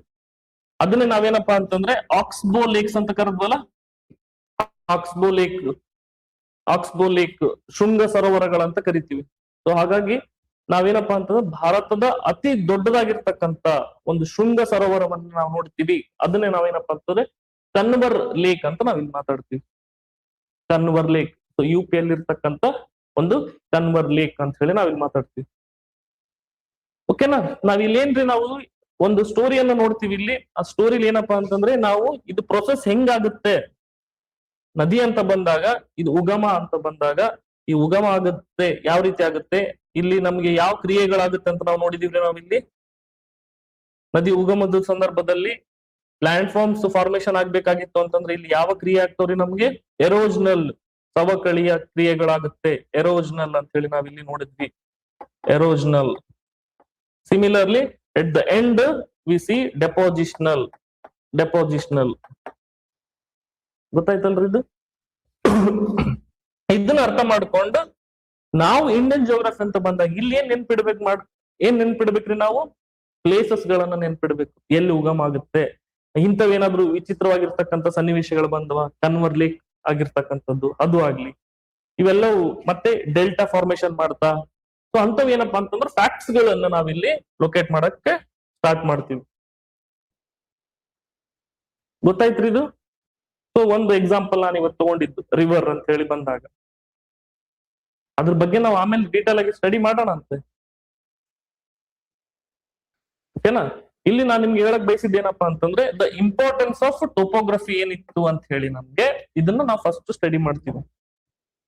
ಭಾರತದ ಸ್ಥಾನಮಾನ ಅಂತ ಹೇಳಿ ನಾವು ಒಂದೇದ್ದು ಸ್ಟಡಿ ಮಾಡಿದ್ಮೇಲೆ ಅದಾದ್ಮೇಲೆ ನಮ್ಗೆ different physical features of India ಅಂತ ಹೇಳಿ ನಾವು ಮಾತಾಡ್ತೀವಿ. Physical features of India, physical features of ಇಂಡಿಯಾದಲ್ಲಿ ನಮ್ಗೆ ಯಾವ್ದು ಬರುತ್ತೆಪ್ಪ ಅಂತಂದ್ರೆ ನಮ್ಗೆ ಉತ್ತರದಲ್ಲಿರ್ತಕ್ಕಂತಹ ಮಹಾಪರ್ವತಗಳು, ದ ಗ್ರೇಟ್ ಹಿಮಾಲಯನ್ ಮೌಂಟೇನ್ಸ್, ಇದು ಒಂದು ಫಿಸಿಕಲ್ ಫೀಚರ್, ಇದು ಒಂದು ಟೈಪ್ ಆಫ್ ಟೋಪೋಗ್ರಫಿ. ಅದಾದ್ಮೇಲೆ ನಮ್ಗೆ ಅದ್ರದ್ದು ದಕ್ಷಿಣಕ್ಕೆ ನಾವು ಬಂದಾಗ ನಮ್ಗೆ ಇಲ್ಲಿ ಮಹಾ ಮೈದಾನ ಕಾಣಿಸ್ಕೊಳ್ತಿದೆ. ಸೊ ಎರಡನೇದ್ದು ಫಿಸಿಕಲ್ ಫೀಚರ್ ದಕ್ಷಿಣದ ಮಹಾ ಮೈದಾನ. ಅದಾದ್ಮೇಲೆ ನಮ್ಗೆ ಇಲ್ಲಿ ಮೂರನೇದ್ದು ನಾವು ಸೆಂಟ್ರಲ್ ಹೈಲ್ಯಾಂಡ್, ಭಾರತದ ಮಧ್ಯದ ಎತ್ತರದ ಪ್ರದೇಶ, ದ ಸೆಂಟ್ರಲ್ ಹೈಲ್ಯಾಂಡ್. ಇಲ್ಲೇನ್ ನಾವು ರಾಜ್ಯಗಳು ನೋಡ್ತೀವಿ ನೋಡ್ರಿ, ಮಧ್ಯಪ್ರದೇಶ ಅಂತವೆಲ್ಲವನ್ನು ಕೂಡ ಸೆಂಟ್ರಲ್ ಹೈಲ್ಯಾಂಡ್. ಯಾಕೆ ಸೆಂಟ್ರಲ್ ಹೈಲ್ಯಾಂಡ್ ಅಂತ ಕರಿತಿದೀವಿ ಗೊತ್ತಾಯ್ತಲ್ಲ, ಇದು ಇಲ್ಲಿರ್ತಕ್ಕಂಥ ಪ್ರದೇಶದಿಂದ. ಅದಾದ್ಮೇಲೆ ನಾವು ಪೆನಿನ್ಸುಲಾರ್, ಪರ್ಯಾಯ ಪ್ರಸ್ಥಭೂಮಿ ಅಂತ ನಾವು ಮಾತಾಡ್ತೀವಿ. ಆ ಪರ್ಯಾಯ ಪ್ರಸ್ಥಭೂಮಿಯಲ್ಲೇ ನಾವು ಈ ಭಾಗವನ್ನ ಇಲ್ಲಿ ನೋಡ್ತಿದೀವಲ್ಲ ನಾವು, ಡೆಕ್ಕನ್ ಪ್ಲೇಟ್ಯೂ ರೀಜನ್ ಮತ್ತೆ ಕೆಳಗಡೆ ಬರ್ತಕ್ಕಂಥ ರೀಜನ್ಗಳಲ್ಲಿ. ಅದಾದ್ಮೇಲೆ ನಮ್ಗೆ ಪರ್ವತಗಳು ಅಂತ ನಾವು ನೋಡ್ತೀವಿ ಇದ್ರಲ್ಲಿ. ಯಾವ್ದಪ್ಪ ಅಂತಂದ್ರೆ ನಮ್ಗೆ ಪಶ್ಚಿಮ ಘಟ್ಟ ಇದೆ ಇಲ್ಲಿ, ಪಶ್ಚಿಮ ಘಟ್ಟಗಳು. ಅದಾದ್ಮೇಲೆ ನಮ್ಗೆ ಪೂರ್ವ ಘಟ್ಟಗಳು, the Western Ghats and then Eastern Ghats ಅಂತ ಹೇಳಿ ನಾವಿಲ್ಲಿ ಸ್ಟಡಿ ಮಾಡ್ತೀವಿ. ಅದಾದ್ಮೇಲೆ ನಮ್ಗೆ ಇಲ್ಲಿ ಕರಾವಳಿ ಪ್ರದೇಶಗಳು ಕಾಣಿಸ್ಕೊಳ್ಳುತ್ತೆ, ಹೌದಾ? ಇಲ್ಲಿ ನಮ್ಗೆ ಏನಂತಂದ್ರೆ ಕರಾವಳಿ ಪ್ರದೇಶಗಳು ಕಾಣಿಸ್ಕೊಳ್ಳುತ್ತೆ, ದ ಕೋಸ್ಟಲ್ ರೀಜನ್ಸ್, ಕರಾವಳಿ ಪ್ರದೇಶಗಳು ಅಂತ ಹೇಳಿ ನಾವಿಲ್ಲಿ ಸ್ಟಡಿ ಮಾಡ್ತೀವಿ. ಆಮೇಲೆ ನಮ್ಗೆ ಏನಂತಂದ್ರೆ ದ್ವೀಪಗಳಿದಾವೆ. ಸೊ ದ್ವೀಪಗಳು, ಇಲ್ಲಿರ್ತಕ್ಕಂಥ ಲಕ್ಷದ್ವೀಪಗಳು ಮತ್ತೆ ಇಲ್ಲಿ ಕಾಣಿಸ್ಕೊಳ್ತಕ್ಕಂಥ ನಮ್ಮ ಅಂಡಮಾನ್ ನಿಕೋಬಾರ್ ದ್ವೀಪಗಳೇನು, ಅವುಗಳ ವ್ಯತ್ಯಾಸ ಏನು, ಸೊ ಅದ್ರ ಬಗ್ಗೆ ನಾವು ಸ್ಟಡಿ ಮಾಡಿದ್ವಿ ಅಂದ್ರೆ ಅದೊಂದು ಚಾಪ್ಟರ್ ಕಂಪ್ಲೀಟ್ ಆಯ್ತು ನಮ್ಗೆ. ಗೊತ್ತಾಯ್ತಲ್ಲ? ಸೊ ಸಿಲೆಬಸ್ ನ ಬರ್ಕೊಂಡ್ಬಿಡ್ರಿ ಒಂದ್ ಕಡೆ, ಸಿಲೆಬಸ್ ನ ಒಂದ್ ಕಡೆ ಬರ್ಕೊಳ್ರಿ.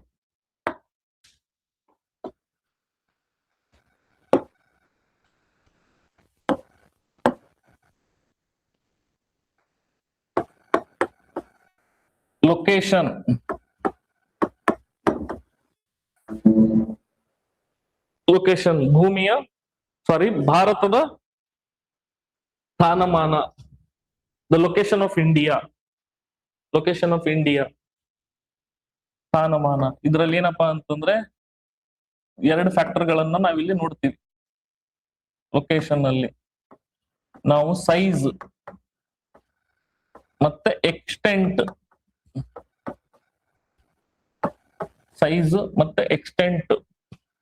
ವಿಸ್ತಾರ. ಭಾರತದ ವಿಸ್ತಾರ ಎಲ್ಲಿಗಿದೆ? ಭಾರತ ಎಷ್ಟನೇ ಪ್ಲೇಸ್ ಅಲ್ಲಿ ಬರುತ್ತೆ ನಮಗೆ ಇನ್ ಟರ್ಮ್ಸ್ ಆಫ್ ವಿಸ್ತೀರ್ಣದಲ್ಲಿ? 7ನೇ ಪ್ಲೇಸ್ ಅಲ್ಲಿ ಬರುತ್ತೆ. ಎಷ್ಟು ಟೋಟಲ್ ವಿಸ್ತಾರ ಇದೆ ನಮ್ಮ ಭಾರತದ್ದು? 32,87,263 square kilometre, 32,87,263 square kilometres. 7th place ಅಲ್ಲಿ ನಾವು ಬರ್ತೀವಿ ಅಂತಂದ್ರೆ ಅದ್ರ ಜೊತೆಗೆ ನಮ್ಗೆ ಏನಪ್ಪಾ ಅಂತಂದ್ರೆ ಫಸ್ಟ್ ಯಾವ್ದು ಬರುತ್ತೆ, ಸೆಕೆಂಡ್ ಯಾವ್ದು ಬರುತ್ತೆ, ಸೊ ಆ ಟೈಪ್. ಮತ್ತೆ ಪಾಪ್ಯುಲೇಷನ್ ಅಂತ ಬಂದಾಗ ಎಷ್ಟನೇ ಪ್ಲೇಸ್ ಅಲ್ಲಿ ಬರ್ತೀವಿ ನಾವು? ನಮ್ದು ಸಮಸ್ಯೆ ಇವಾಗ ಸೆನ್ಸಸ್ ನಾವು ಮಾಡಿದ್ದು ಲಾಸ್ಟ್ ಯಾವಾಗ ಅಂತಂದ್ರೆ 2011 ಸೆನ್ಸಸ್. ಸೊ ಅದ್ರ ಪ್ರಕಾರ ನಮ್ ಭಾರತದ ಒಟ್ಟು ಜನಸಂಖ್ಯೆ 121 ಕೋಟಿ ಇದೆ ಅಂತ ನಾವಿಲ್ಲಿ ಮಾತಾಡ್ತೀವಿ. ಬಟ್ ಇವಾಗ ಏನಾಗಿದೆ ಅಂತಂದ್ರೆ ನಾವು ಪ್ರೊಡಕ್ಟಿವಿಟಿ ಜಾಸ್ತಿ ಮಾಡ್ಬಿಟ್ಟಿದ್ವಿ. ನಾವು ಅರೌಂಡ್ 140 crore ಪೀಪಲ್ ಪಾಪ್ಯುಲೇಷನ್ ನಮ್ದು ಇರ್ತಕ್ಕಂಥದ್ದು. So initially China first and then ಯಾವ್ದಿತ್ತಪ್ಪ ಅಂತಂದ್ರೆ ನಮ್ಗೆ ಇಂಡಿಯಾ ಇತ್ತು, ಆಮೇಲೆ ನಮ್ಗೆ USA ಇತ್ತು. ಬಟ್ ಇವಾಗ ಏನಂತಂದ್ರೆ ಫಸ್ಟ್ ಹೋಗ್ಬಿಟ್ಟಿದೀವಿ. ಸೊ ಫಸ್ಟ್ ಅಂಡ್ ದೆನ್ ಚೀನಾ. ಸೊ ಚೈನಾದ ಪಾಪ್ಯುಲೇಷನ್ ಕಡಿಮೆ ಆಗ್ಬಿಡ್ತೈತ್ರಿ, ಅವ್ರ ಪಾಪ್ಯುಲೇಷನ್ ಕಂಟ್ರೋಲ್ ಮಾಡಕ್ ಸ್ಟಾರ್ಟ್ ಮಾಡ್ತಾರ ಅವ್ರು. ಸೊ ನಮ್ ಭಾರತದಲ್ಲಿನೂ ಕೂಡ ನಾವು ಕಂಟ್ರೋಲ್ ಮಾಡಕ್ ಸ್ಟಾರ್ಟ್ ಮಾಡಿರ್ತೀವಿ ಒಂದು ಟೈಮ್ ಅಲ್ಲಿ.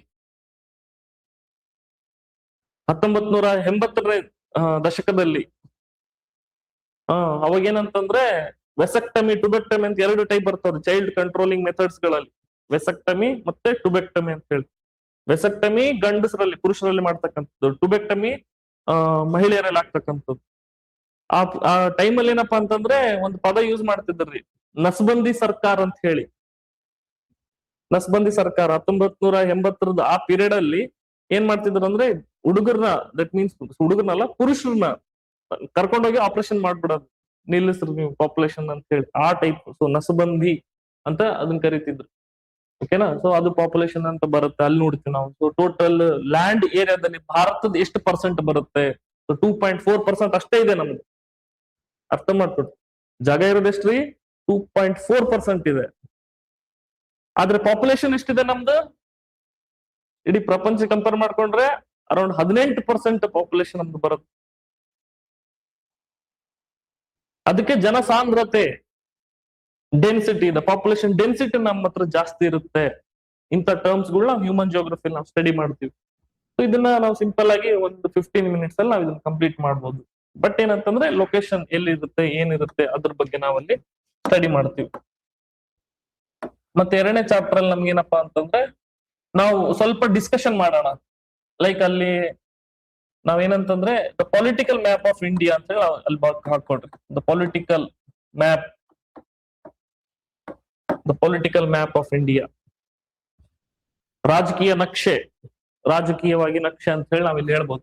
ಇದ್ರಲ್ಲಿ ನಾವೇನ್ ಸ್ಟಡಿ ಮಾಡೋಣ ಅಂತಂದ್ರೆ ನಮ್ಗೆ 28 ಇವಾಗ ರಾಜ್ಯಗಳಿದೆ, 8 ಕೇಂದ್ರಾಡಳಿತ ಪ್ರದೇಶ ಇದೆ. ಇವು ಯಾವ ರೀತಿ ಆದವು ಅದ್ರ ಬಗ್ಗೆ ನಾವಿಲ್ಲಿ ಸ್ಟಡಿ ಮಾಡ್ತೀವಿ. ಇದನ್ನ ನೀವು ಮತ್ತೆ ಎಲ್ಲಿ ಸ್ಟಡಿ ಮಾಡ್ತೀರಾ ಅಂತಂದ್ರೆ ಪೊಲಿಟಿಯಲ್ಲಿನೂ ಇರ್ತದ. ಮಾಡರ್ನ್ ಹಿಸ್ಟ್ರಿ ಏನ್ ಬರಲ್ಲ. ಸೊ ಪೊಲಿಟಿಲೇ ಇರುತ್ತೆ ಡೀಟೇಲ್ ಆಗಿ. ನಾವ್ ಇಲ್ಲೇನಂತಂದ್ರೆ ನಮ್ದು ಜಿಯೋಗ್ರಫಿಗೆ ಟಚ್ ಆಗ್ಬೇಕದು. ಸೊ ಅದು ಬ್ಯಾಕ್ ಗ್ರೌಂಡ್ ಇಟ್ಕೊಂಡು ನಾನು ಅಲ್ಲಿ ಹೇಳೋದು, ಓಕೆನಾ. ಆಡಳಿತಾತ್ಮಕವಾಗಿ ನಾನು ಅದನ್ನ ಹೇಳೋದಿಲ್ಲ. ನನ್ಗೇನಂತಂದ್ರೆ ನನಗೆ ನೆಕ್ಸ್ಟ್ ಬರ್ತಕ್ಕಂಥ ಚಾಪ್ಟರ್ಗಳಲ್ಲಿ ನಿಮ್ಗೆ ತಲೆಯಲ್ಲಿ ಇರಬೇಕಾ 28 ರಾಜ್ಯಗಳನ್ನು ಕೂಡ, ಆ 8 ಕೇಂದ್ರಾಡಳಿತ ಪ್ರದೇಶಗಳನ್ನು ಕೂಡ ಇರಬೇಕಂತ ಹೇಳಿ ನಾನು ಅದನ್ನ ಅಲ್ಲಿ ಹೇಳೋದು. ಒಂದ್ ಸತಿ ನಮ್ ತಲೆಯಲ್ಲಿ ಟೋಪೋಗ್ರಫಿ ಗೊತ್ತಾಯ್ತು, ಅಂಡ್ ದೆನ್ ನಮ್ಗೆ ಪೊಲಿಟಿಕಲ್ ಮ್ಯಾಪ್ ಗೊತ್ತಾಯ್ತು, ನಮ್ಗೇನ್ ಇರ್ತೈತ್ರಿ ಅಂತಂದ್ರೆ ಆ ಫಿಸಿಕಲ್ ಫೀಚರ್ಸ್ ಗಳು ಅಲ್ಲಿದಾವೆ ಅಂತ ನಾವು ತೋರಿಸ್ಬೇಕು. ಸೊ ಅದಕ್ಕೆ 3ನೇ ಚಾಪ್ಟರ್ ಅಲ್ಲಿ ಏನಪ್ಪಾ ಅಂತಂದ್ರೆ ನಮ್ಗೆ ಫಿಸಿಕಲ್ ಫೀಚರ್ಸ್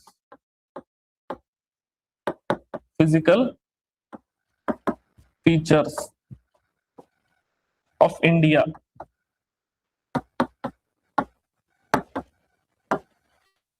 ಭಾರತದ ಪ್ರಾಕೃತಿಕ ಲಕ್ಷಣಗಳು, physical features or physical division of India ಅಂತ ಕೂಡ ಕರೀತಾರೆ. ನಾವ್ ಎಷ್ಟಾದ್ರೂ ಮಾಡ್ಬೋದ್ರಿ. ಇಷ್ಟೇ ಮಾಡ್ಬೇಕಂತೇನಿಲ್ಲ. ಯಾಕಂತಂದ್ರೆ ನಾನ್ ಕಲಿಸ್ಬೇಕು ಅಂತಂದ್ರೆ ನಾನು ಪಶ್ಚಿಮ ಘಟ್ಟನೂ ಕೂಡ ಒಂದಂತ ಕರಿತೀನಿ, ಪೂರ್ವ ಘಟ್ಟನೂ ಕೂಡ ಒಂದಂತ ಕರಿತೀನಿ. ಅವ್ರೇನ್ ಹೇಳ್ತಾರಪ್ಪ ಅಂತಂದ್ರೆ ದಕ್ಷಿಣದ ಪರ್ವತಗಳಂತ ಒಂದ್ ಚಾಪ್ಟರ್ ಮಾಡಿರ್ತಾರೆ. ಬಟ್ ನಮಗ್ ಇವಾಗ ಗೊತ್ತಾಗಿದೆ ವೆಸ್ಟರ್ನ್ ಘಾಟ್ಸ್ ಲಕ್ಷಣನೇ ಬೇರೆ ಇದೆ, ಈಸ್ಟರ್ನ್ ಘಾಟ್ಸ್ ಲಕ್ಷಣನೇ ಬೇರೆ ಇದೆ. ಮತ್ತ ಅವೆರಡು ಸೆಂಟ್ರಲ್ ಸೇರ್ತಾವಲ್ಲ, ಅಲ್ಲಿ ನಮ್ಗೆ ಕಾಣಿಸ್ತಕ್ಕಂಥ ಪರ್ವತದ ಬಗ್ಗೆ ಹೇಳಿದ್ದೀನಿ ನಿಮ್ಗೆ. ನೀಲಗಿರಿ ಪರ್ವತಗಳು ಅದ್ರದ್ದೇ ಕ್ಯಾರೆಕ್ಟರಿಸ್ಟಿಕ್ಸ್ ಬೇರೆ ಇದೆ, ಆ ಟೈಪ್. ಮತ್ತೆ ನಾವು ಪಶ್ಚಿಮ ಕರಾವಳಿ, ಪೂರ್ವ ಕರಾವಳಿ ಅವೆರಡೂ ಕೂಡ ಬೇರೆ ಟೈಪ್ ಇದೆ, ಹೌದಾ. ಸೊ ಹಂಗ ನಾವು ಇಲ್ಲಿ ಸ್ಟಡಿ ಮಾಡಬಹುದು. ಸೊ ಅದನ್ನ ನಾನೇನಪ್ಪಾ ಅಂತ ಅದಕ್ಕೆ ನಾವು the physical features of India ಅಂತ ಹೇಳಿ ಇದರನ್ನ ಏನಪ್ಪಾ ಅಂತಂದ್ರೆ ಭೌಗೋಳಿಕ ವಿಂಗಡಣೆ ಅಂತ ಕೂಡ ಮಾಡ್ತೀವಿ. The physical division of India ಅಂತ ಕೂಡ ನಾವಿಲ್ಲಿ ಡಿಸ್ಕಷನ್ ಮಾಡ್ತೀವಿ. ಒಂದ್ಸತಿ ನಮ್ಗೆ ಗೊತ್ತಾಯ್ತಲ್ರಿ ಇವಾಗ ಫಿಸಿಕಲ್ ಡಿವಿಷನ್ ಈ ರೀತಿ ಇದೆ, ಓಕೆನಾ. ಇದು ಅರ್ಥ ಮಾಡ್ಕೊಂಡ್ವಪ್ಪ ಅಂತಂದ್ರೆ ನಮ್ಗೆ ನೆಕ್ಸ್ಟ್ ಇರ್ತಕ್ಕಂಥದ್ದು ಅಲ್ಲಿ ನೀವು ನೀರ್ ಹಾಕ್ಬಿಡ್ರಿ ಅಷ್ಟೇ. ಇವಾಗ ದಟ್ ಮೀನ್ಸ್ ನೀವ್ ಏನ್ ಮಾಡಿರ ಅಂತಂದ್ರೆ ಮಣ್ಣು ತಗೊಂಡು ಇಲ್ಲಿ ಹಿಂಗ್ ಪರ್ವತ ಇದೆ, ಇಲ್ಲಿ ಇಳಿಜಾರಿದೆ, ಅವೆಲ್ಲವನ್ನು ನೀವು ಒಂದು ಆರ್ಟ್ ನೀವು ಕ್ರಿಯೇಟ್ ಮಾಡಿರ ಅಂತ ಅನ್ಕೊಳ್ರಿ. ಆ ಆರ್ಟ್ ನ ಕ್ರಿಯೇಟ್ ಮಾಡಿರಿ, ಜಲ ವಿಭಾಜಕ ರೇಖೆಯನ್ನು ನೀವು ಹಾಕ್ಬಿಟ್ಟಿರಿ. ಇಮ್ಯಾಜಿನ್ ಮಾಡ್ಕೊಳಕತ್ತೀರಲ್ಲ. ಸೊ ಕಲ್ಪನೆ ಮಾಡ್ಕೊಂಡಾಗ ನೀವು ಅದ್ರ ಮೇಲೆ ಇವಾಗ ನೀರ್ ಹಾಕಿದ್ರೆ ಯಾಕಡೆ ನೀರ್ ಹೋಗ್ತದ, ಹೌದಾ. ಸೊ ಅದನ್ನೇ ನಾವೇನ್ ಹೇಳ್ಬೋದಪ್ಪ ಅಂತಂದ್ರೆ ರಿವರ್ಸ್ ಅಂತ ಹೇಳಿ ಹೇಳ್ಬೋದು ನಾವು. ಸೊ ನದಿಗಳು, ರಿವರ್ಸ್ ನದಿಗಳು. ಸೊ ಟೋಟಲ್ ನಾವು ವಾಟರ್ ಬಗ್ಗೆ ನಾವಿಲ್ಲಿ ಮಾತಾಡುತ್ತೀವಿ. ಸೊ ಬರೀ ನಾವು ರಿವರ್ಸ್ ಅಷ್ಟೇನೆ ನಾವು ಮಾತಾಡಲ್ಲ, ಇದ್ರ ಜೊತೆಗೆ ನಾವ್ ಏನ್ ಮಾತಾಡ್ತೀವಪ್ಪ ಅಂತಂದ್ರೆ ಲೇಕ್ಸ್ ಅಂತ ನಾವು ಮಾತಾಡ್ತೀವಿ. ಲೇಕ್ಸ್, ಸರೋವರಗಳು. ಸೊ ಸರೋವರಗಳು, ಲೇಕ್ಸ್ ಅಂತ ಹೇಳಿ ನಾವಿಲ್ಲಿ ಮಾತಾಡ್ತೀವಿ. ಎಷ್ಟು ನಮ್ದು ಭಾರತದ ಇಂಪಾರ್ಟೆಂಟ್ ಎಲ್ಲವನ್ನೂ ನೆನ್ಪಿಡ್ಬೇಕನ್ನೋ ಅವಶ್ಯಕತೆ ಇಲ್ಲ. ಒಂದಿಷ್ಟು ಡಿಸ್ಟಿಂಗ್ವಿಶ್ ಫ್ಯಾಕ್ಟರ್ಸ್ ಇರ್ತಾವ್ರಿ. ಇವಾಗ ನಾನು ಒಂದ್ ಹೇಳಿದೆ ನಿಮ್ಗೆ, ಕಣ್ವರ್ ಲೇಕ್ ಅಂತ ಹೇಳಿದೆ, ಕಣ್ವರ್ ಸರೋವರ ಅಂತಿದೆ. ಅದು ಯಾಕೆ ಫೇಮಸ್ ಆಯ್ತಿರೋದು?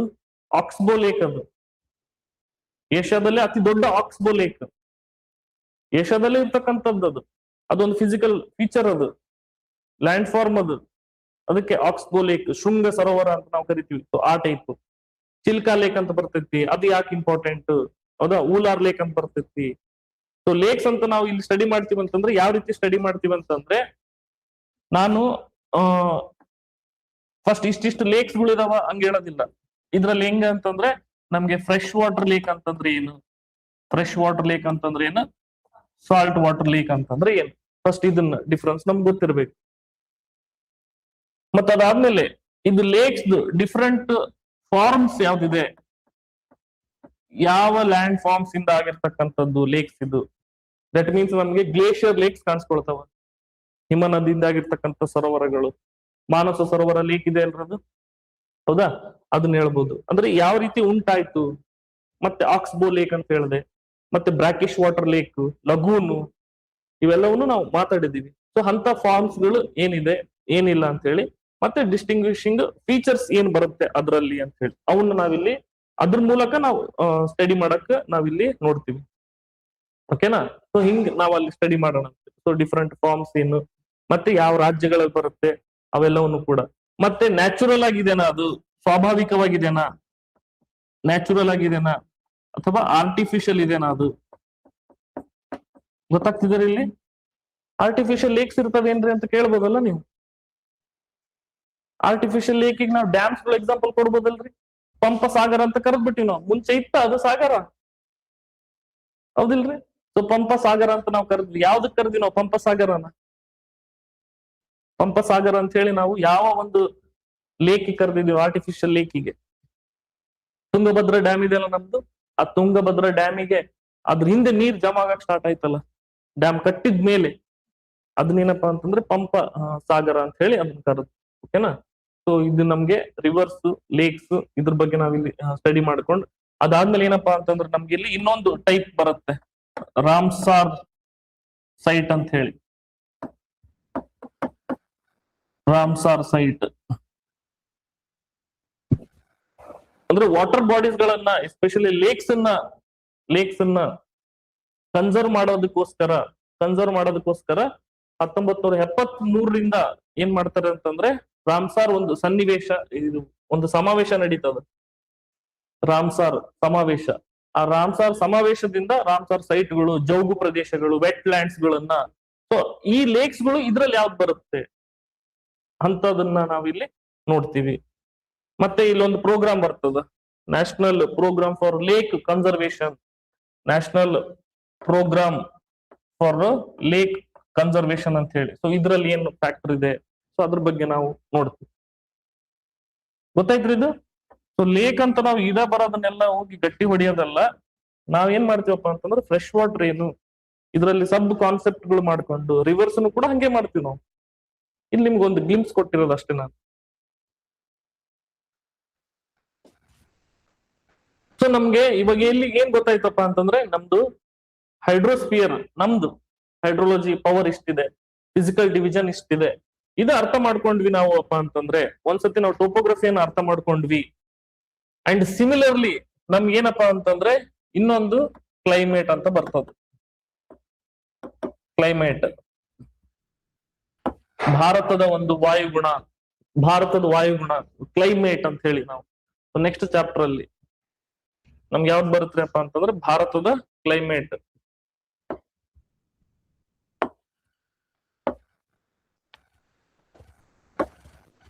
ಭಾರತದ ವಾಯುಗುಣ ಇದನ್ನ ನಾವು ಡೀಟೇಲ್ ಆಗಿ ಕಲ್ತ್ ಬಿಟ್ಟಿವ್ರಿ ನಾವು. ಡೀಟೇಲ್ ಆಗಿ ಎಲ್ಲಿ ನಾವು ಫಿಸಿಕಲ್ ಜಿಯೋಗ್ರಫಿಯಲ್ಲಿ ಭಾರತದ ಕ್ಲೈಮೇಟ್ ಏನಿದೆ ಏನಿಲ್ಲ ಅಂತ ಹೇಳಿ ನಾವ್ ಯಾವ್ದ್ ರೀತಿ ಬರುತ್ತೆ ಅಂತ ನಾವಿಲ್ಲಿ ಮಾತಾಡಿದ್ವಿ. ನಾವು ಮಾನ್ಸೂನ್ ವಿಂಡ್ಸ್ ಬರುತ್ತೆ. ಸೊ ಕ್ಲೈಮೇಟ್ ಅಂತ ಡಿಸೈಡ್ ಆಗ್ಬೇಕು ಅಂತಂದ್ರೆ ಒಂದೇ ಫ್ಯಾಕ್ಟರ್ ಡಿಸೈಡ್ ಆಗತ್ತೇನ್ರಿ ಇಲ್ಲಿ ನಮ್ಗೆ? ಬೇರೆ ಬೇರೆ ರೀತಿಯಾಗಿರ್ತಕ್ಕಂಥ ಫ್ಯಾಕ್ಟರ್ಸ್ ಗಳು ಇಲ್ಲಿ ಮ್ಯಾಟರ್ ಆಗುತ್ತೆ ಕ್ಲೈಮೇಟ್ ಅಂತ ಬಂದಾಗ.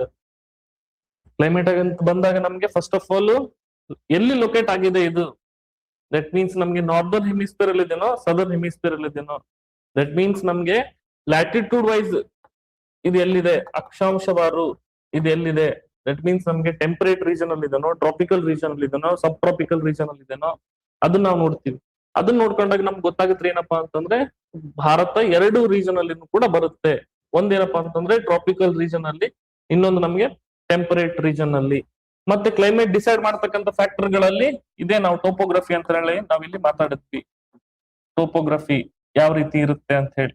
ಸೊ ಟೋಪೋಗ್ರಫಿ ಮತ್ತದಾದ್ಮೇಲೆ ನಮ್ಗೆ ವಿಂಡ್ ಪ್ಯಾಟರ್ನ್ ಯಾವ ರೀತಿ ಇರುತ್ತೆ ಏನು, ಸೊ ಅದೆಲ್ಲವನ್ನು ಸ್ಟಡಿ ಮಾಡ್ಕೊಂಡು ಸೊ ಭಾರತದ ಕ್ಲೈಮೇಟ್ ಇದೆ ಅಂತ ಹೇಳಿ. ಯಾಕಂತಂದ್ರೆ ಅದು ಕ್ಲೈಮೇಟ್ ಇಂದಾನೇ ಅಲ್ರಿ ನಮ್ಗೆ ಏನಾಗದು ನೆಕ್ಸ್ಟ್ ಆರ್ಥಿಕ ಚಟುವಟಿಕೆಗಳಾಗ್ತಕ್ಕಂಥದ್ದು, ನಮ್ಗೆ ವ್ಯವಸಾಯ ಅಂತವೆಲ್ಲ ನೋಡಿದ್ರೆ ಸೊ ಇದೇ ಅಲ್ಲಿ ನಮ್ಗೆ ಇಂಪಾರ್ಟೆಂಟ್ ಆಗುತ್ತೆ.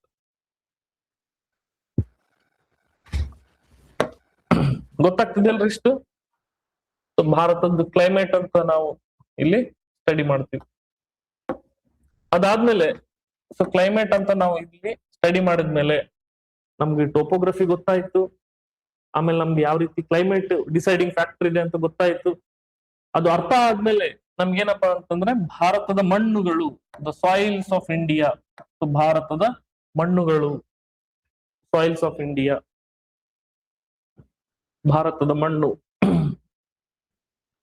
ಎಷ್ಟು ಟೈಪ್ಸ್ ಸಾಯಿಲ್ ನೋಡ್ತೀವಿ ನಾವು ಇಲ್ಲಿ ಡಿಪೆಂಡಿಂಗ್ ಅಪಾನ್ ದ ಲೊಕೇಶನ್, ಹೌದಿಲ್ರಿ? Zonal soils, azonal soils, intrazonal soils ಅಂತ ಹೇಳಿ ನಾವ್ ಇಲ್ಲಿ ಸ್ಟಡಿ ಮಾಡಿದ್ವಿ ನಾವು. ಅದ್ರಲ್ಲಿ ಎಸ್ಪೆಷಲಿ ಭಾರತದಲ್ಲಿ ಇರ್ತಕ್ಕಂಥ ಅತಿ ದೊಡ್ಡ ಮಣ್ಣು ಯಾವ್ದ್ರಿ? ಅತಿ ವಿಸ್ತಾರವಾಗಿ ಹರಡಿರ್ತಕ್ಕಂಥ ಮಣ್ಣು ಯಾವುದು? ಮೆಕ್ಕಲು ಮಣ್ಣು. Very good. ಅಲುವಿಯಲ್ ಸಾಯಿಲ್ ಅತಿ ವಿಸ್ತಾರವಾಗಿ ಹರಡಿರ್ತಕ್ಕಂಥ ಎ ಝೋನಲ್ ಸಾಯಿಲ್, ಅದು ವಲಯ ರಹಿತ ಮಣ್ಣು. ಅದಕ್ಕೆ ಇದೇ ವಲಯದಲ್ಲಿ ಇರ್ಬೇಕಂತಿಲ್ಲ, ಇದೇ ಅಕ್ಷಾಂಶದಲ್ಲಿ ಇರ್ಬೇಕಂತಿಲ್ಲ. ಬಿಕಾಸ್ ಆಫ್ ರಿವರ್ ಡೆಪೋಸಿಷನ್ ಇಂದಾಗಿ ಆಗಿರ್ತಕ್ಕಂಥ ಸಾಯಿಲ್ ಅದಾಗುತ್ತೆ. ಸೊ ಅದ್ರ ಬಗ್ಗೆ ನಾವು ಡೀಟೇಲ್ ಆಗಿ ಸ್ಟಡಿ ಮಾಡ್ತೀವಿ. ಯಾಕೆ ಇದು ಇಂಪಾರ್ಟೆಂಟ್ ಆಗುತ್ತೆ ನಮ್ಗೆ ಸಾಯಿಲ್? ಯಾವುದೇ ಒಂದು ನ್ಯಾಚುರಲ್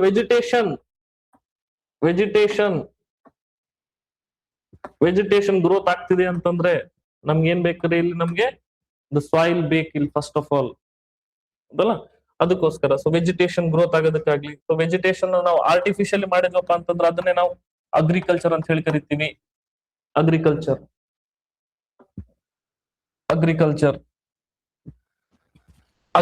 ನ ಮತ್ತೆ ಒಂದಕ್ಕೊಂದು ಲಿಂಕ್ ಮಾಡ್ಬೇಕು ನಾವಿಲ್ಲಿ. ಯಾವ್ದ್ರಿ? ಪ್ಲಾಂಟೇಶನ್ ರೀ.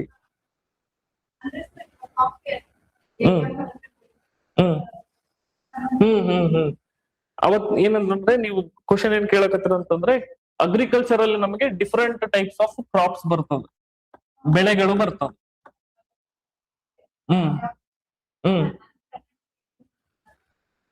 ಕನ್ನಡದಲ್ಲಿ ಪ್ಲಾಂಟೇಶನ್ ಕ್ರಾಪ್ಸ್ ಗೆ ಸಸ್ಯ ಏನಂತ ಹೇಳ್ಬೋದಪ್ಪ ಅಂತಂದ್ರೆ ಆ ಪರ್ಟಿಕ್ಯುಲರ್ ಪದ ಯಾವ್ದಂತ ತಡ್ರಿ ಒಂದ್ ನಿಮಿಷ ನಾನ್ ನೋಡ್ಬಿಡ್ತೀನಿ ಕನ್ನಡದಲ್ಲಿ ಏನಂತಾರ ಅಂತ ಹೇಳಿ. ಪ್ಲಾಂಟೇಶನ್ ಅಂತ ಏನ್ ಕ್ರಾಪ್ ಅಂತ ನೀವೇ ಹೇಳ್ಕೊಟ್ರ? ಏನೇನ್ ಹೇಳ್ಕೊಟ್ರಿ ಹೇಳ್ರಿ ನೋಡಮ್.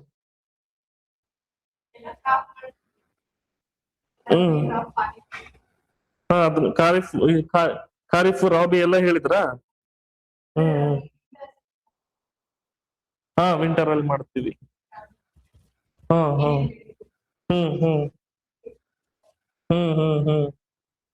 ಇಂಟ್ರೆಸ್ಟ್ ಬಂತಿಲ್ರಿ ಅವಾಗ ಸ್ವಲ್ಪ? ಇಲ್ಲಿ ನಾವೇನಪ್ಪಾ ಅಂತಂದ್ರೆ ಇದನ್ನ ಯೂಶುವಲಿ ತೋಟಗಾರಿಕಾ ಬೆಳೆಗಳು. ನನಗೆ ಅದು ಸಮಸ್ಯೆ ಆಯ್ತ್ರಿ, ಆಗ್ತಿರ್ತದ.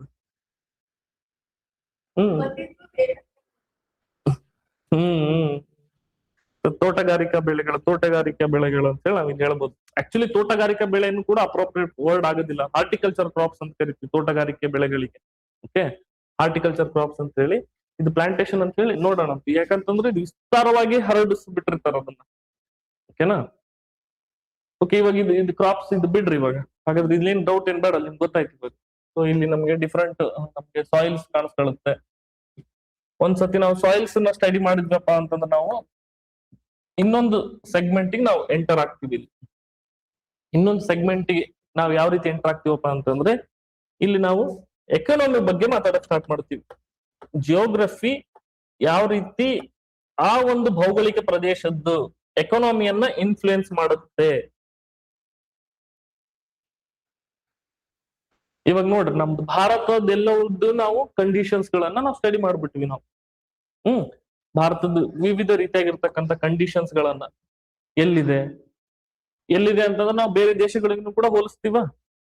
ಮತ್ತದಾದ್ಮೇಲೆ ಯಾವ ರೀತಿ ನಮ್ದಿದೆ ಇಲ್ಲಿ ಫಿಸಿಕಲ್ ಫೀಚರ್ಸ್, ನದಿ ಹೆಂಗಿದೆ, ಮತ್ತೆ ಸರೋವರಗಳು ಹೆಂಗಿದಾವೆ, ಮತ್ತದಾದ್ಮೇಲೆ ನಮ್ಗೆ ಅಲ್ಲಿ ಕ್ಲೈಮೇಟ್ ಹೆಂಗಿದೆ, ಸಾಯಿಲ್ ಹೆಂಗಿದೆ ಅಂತ ನಾವು ಒಂದ್ಸತಿ ಅದನ್ನ ಅರ್ಥ ಮಾಡ್ಕೊಂಡ್ವಪ್ಪ ಅಂತಂದ್ರೆ ನಾವಿಲ್ಲಿ ಏನ್ ಬರ್ತೀವಿ ಅಂತಂದ್ರೆ ಮಿನರಲ್ಸ್ ಬರ್ತೀವಿ. ನಾವಿಲ್ಲಿ ಖನಿಜಗಳು, ಮಿನರಲ್ಸ್, ಖನಿಜಗಳು ಗೊತ್ತಾಯ್ತಲ್ಲ ಇವಾಗ. ಸೊ ಆರ್ಥಿಕ ಚಟುವಟಿಕೆಗಳೆಲ್ಲ ನಡಿಬೇಕು ಅಂತಂದ್ರೆ ದ ಬೇಸ್ ಮಟೀರಿಯಲ್ ನಮ್ಗೆ ಖನಿಜಗಳಲ್ಲ.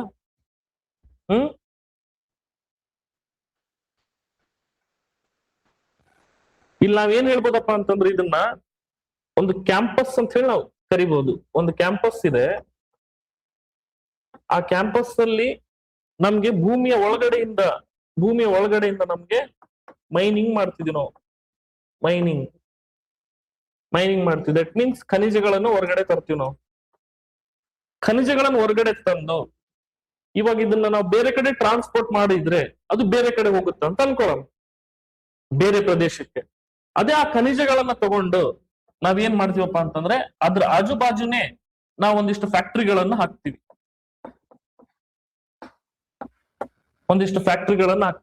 ಫ್ಯಾಕ್ಟ್ರಿ ಏನ್ ಮಾಡುತ್ತೀರಿ, ಇದು ರಾ ಮಟೀರಿಯಲ್ಸ್ ನ ತಗೊಂಡು, ಹೌದಾ, ಕಚ್ಚಾ ವಸ್ತುಗಳನ್ನ ತಗೊಂಡು ಸಿದ್ಧ ವಸ್ತುಗಳನ್ನಾಗಿ ಮಾರ್ಪಾಡು ಮಾಡುತ್ತ ಫ್ಯಾಕ್ಟ್ರಿಗಳು, ಹೌದಾ. ರಾ ಮಟೀರಿಯಲ್ಸ್ ನ ತಗೊಂಡು ದ ಫಿನಿಶ್ಡ್ ಗೂಡ್ಸ್ ಗಳನ್ನ ಇದು ಕಂಪ್ಲೀಟ್ ಮಾಡ್ತದೆ, ಹೌದಾ. ಈ ಫಿನಿಶ್ ಗೂಡ್ಸ್ ನ ಅದು ಕಂಪ್ಲೀಟ್ ಮಾಡೋದನ್ನ ನಾವೇನಪ್ಪಾ ಅಂತಂದ್ರೆ ಒಂದು ಕ್ಯಾಂಪಸ್ ಇದೆ ಅಂತ ಹೇಳ್ಬೋದಾ. ಇದನ್ನ ಪೂರ್ತಿ ಇಂಡಸ್ಟ್ರಿಯಲ್ ಏರಿಯಾ ಅಂತ ಕರಿಬೋದ ನಾವು. ಸೊ ಇದನ್ನೇ ನಾವೇನಪ್ಪಾ ಅಂತಂದ್ರೆ ಮೈನಿಂಗ್ ಜೊತೆನೆ ನಾವು ಏನ್ ಮಾಡ್ತೀವಪ್ಪ ಅಂತಂದ್ರೆ ಇಂಡಸ್ಟ್ರಿಯಲ್ ಕಾರಿಡೋರ್ಸ್, ಓಕೆನಾ. ಸೊ ಕೈಗಾರಿಕಾ ವಲಯಗಳು ಅಂತ ನಾವ್ ಇಲ್ಲಿ ಮಾತಾಡ್ತೀವಿ. ಸೊ ಕೈಗಾರಿಕಾ ವಲಯಗಳ ಜೊತೆಗೆ ನಾವೇನ್ ಮಾತಾಡ್ತೀವಪ್ಪ ಅಂತಂದ್ರೆ ಸ್ಪೆಷಲ್ ಎಕನಾಮಿಕ್ ಝೋನ್ಸ್. ಅದನ್ನ ಯಾಕೆ ಸ್ಪೆಷಲ್ ಎಕನಾಮಿಕ್ ಝೋನ್ಸ್ ಅಂತ ಕರಿತೀವಿ ಅಂತಂದ್ರೆ, ಸೊ ಈ ಕ್ಯಾಂಪಸ್, ಈ ಭೌಗೋಳಿಕ ಪ್ರದೇಶಕ್ಕೆ ಸರ್ಕಾರ ಏನ್ ಮಾಡುತ್ತಪ್ಪ ಅಂತಂದ್ರೆ ಒಂದಿಷ್ಟು ಟ್ಯಾಕ್ಸ್ ಗಳನ್ನ ಕಡಿಮೆ ಮಾಡ್ತದ, ಓಕೆನಾ. ಯಾಕ್ರಿ ಇಂಡೈರೆಕ್ಟ್ಲಿ ಇದೇನ್ ಮಾಡಕತ್ತದ, ಸರ್ಕಾರಕ್ಕೆ ಲಾಭ ಮಾಡ್ಕೊಡ್ತಿದೆ ಒಂದು, ಮತ್ ಭಾರತಕ್ಕೆ ಬೇಕಾಗಿರ್ತಕ್ಕಂಥ ಮಾರ್ಕೆಟಿಂಗ್ ಏನ್ ಮೆಟೀರಿಯಲ್ ಬೇಕಲ್ಲ ಅದೆಲ್ಲ ಪ್ರೊವೈಡ್ ಮಾಡ್ತಿದೆ. ಮತ್ತೇನ್ ಕೊಡ್ತಿದ್ರೆ ನಮ್ಗೆ ಇಲ್ಲಿ ಉದ್ಯೋಗ ಅವಕಾಶಗಳನ್ನ ಕೊಡ್ತಿದೆ, ಆರ್ಥಿಕ ಅಭಿವೃದ್ಧಿ ಕಾರಣ ಆಗ್ತಿದೆ, ಇದು ಇನೋವೇಷನ್ ಹೆಲ್ಪ್ ಮಾಡ್ತಿದೆ, R&D ಹೆಲ್ಪ್ ಮಾಡ್ತಿದೆ. ಸೊ ಸರ್ಕಾರ ಒಂದ್ ಸ್ವಲ್ಪ ಕೆಲಸ ಮಾಡ್ಬೋದಲ್ಲ.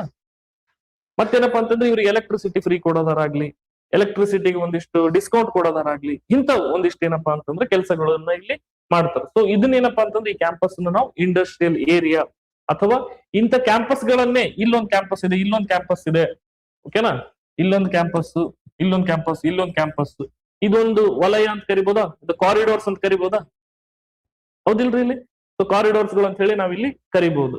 ಇವಾಗ ನಾವ್ ಇಲ್ಲಿಂದ ನೋಡಿದ್ವಪ್ಪ ಅಂತಂದ್ರೆ ಬೆಂಗಳೂರು ಮತ್ತೆ ತುಮಕೂರು ಇದೊಂದು ಕ್ಯಾಂಪಸ್, ಬೆಂಗಳೂರದೊಂದು ಕ್ಯಾಂಪಸ್, ಆಮೇಲೆ ತುಮಕೂರದೊಂದು campus. So Bengaluru Tumakuru corridor ಅಂತ ನಾವು ಕರಿಬಹುದು. ಸೊ ಸೆಂಟ್ರಲ್ಲಿ ಒಂದು ಏರಿಯಾ ಬರ್ತದೆ ನೋಡ್ರಿ, ಇಲ್ಲಿ ಸೆಂಟ್ರಲ್ಲಿ ಪೀಣ್ಯ. ಸೊ ಪೀಣ್ಯ ಅದು ಒಂದು ಕ್ಯಾಂಪಸ್. ಸೊ ಇಂಥವೇನ ನಾವು ಕರಿಬೋದಪ್ಪ ಅಂತಂದ್ರೆ ಇಂಡಸ್ಟ್ರಿಯಲ್ ಕಾರಿಡೋರ್ಸ್ ಗಳು ಅಂತ ಹೇಳಿ ನಾವು ಕರಿಬಹುದು ಇದನ್ನ, ಹೌದಲ್ರಿ. ಇದನ್ನ ಸೊ ಅದ್ರ ಜೊತೆಗೆ ದಟ್ ಮೀನ್ಸ್ ನಾವ್ ಏನ್ ಮಾಡ್ತೀವಪ್ಪ ಅಂತಂದ್ರೆ ನಾವು ಜಿಯೋಗ್ರಫಿಯನ್ನ, ಭಾರತದ ಭೂಗೋಳಶಾಸ್ತ್ರವನ್ನ ಯಾವ್ದಕ್ ಅಪ್ಲೈ ಮಾಡ್ತೀವಪ್ಪ ಅಂತಂದ್ರೆ ನಾವು ಆರ್ಥಿಕಕ್ಕೆ ಅಪ್ಲೈ ಮಾಡಿದಾಗ ನಾವು ಮಿನರಲ್ಸ್ ಅನ್ನ ಕಲಿತೀವಿ. ಅದಾದ್ಮೇಲೆ ಇದ್ರ ರಿಲೇಟೆಡ್ ನಾವ್ ಏನಪ್ಪಾ ಅಂತಂದ್ರೆ ಇಂಡಸ್ಟ್ರೀಸ್ ಗಳನ್ನ ನಾವಿಲ್ಲಿ ಮಾತಾಡ್ತೀವಿ, ಓಕೆನಾ. ಈಗ ಅದೇ ರೀತಿ ನಾವು ಸಾಯಿಲ್ ಅಂತ ಇಲ್ಲಿ ಕನ್ಸಿಡರ್ ಮಾಡ್ಕೊಂಡು,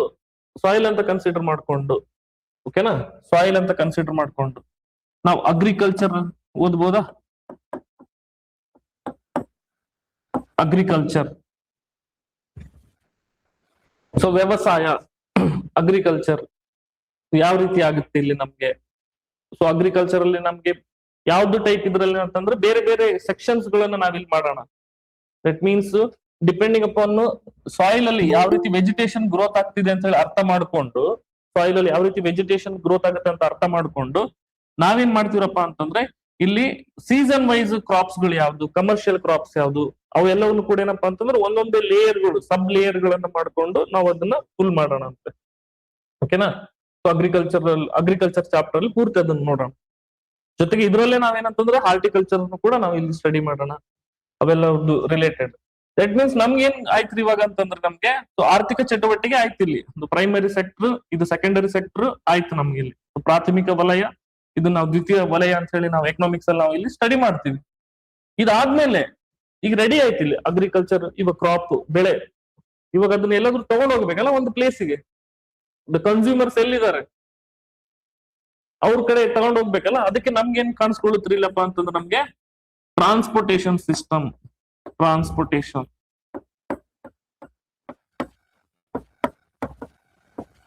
ಟ್ರಾನ್ಸ್ಪೋರ್ಟೇಶನ್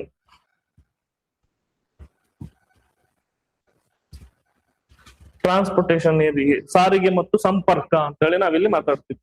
ಸಾರಿಗೆ ಮತ್ತು ಸಂಪರ್ಕ, ಸಾರಿಗೆ ಮತ್ತು ಸಂಪರ್ಕದಲ್ಲಿ ಏನ್ರಿ, ಲ್ಯಾಂಡ್ ರೂಟ್ಗಳೇನು, ಭೂಮಾರ್ಗಗಳು, ಓಕೆನಾ, NH ಬರುತ್ತೆ, SH ಬರುತ್ತೆ, ಮತ್ತೆ ನಮ್ಗೆ ರೂರಲ್ ರೋಡ್ಸ್ ಗಳು ಬರುತ್ತೆ.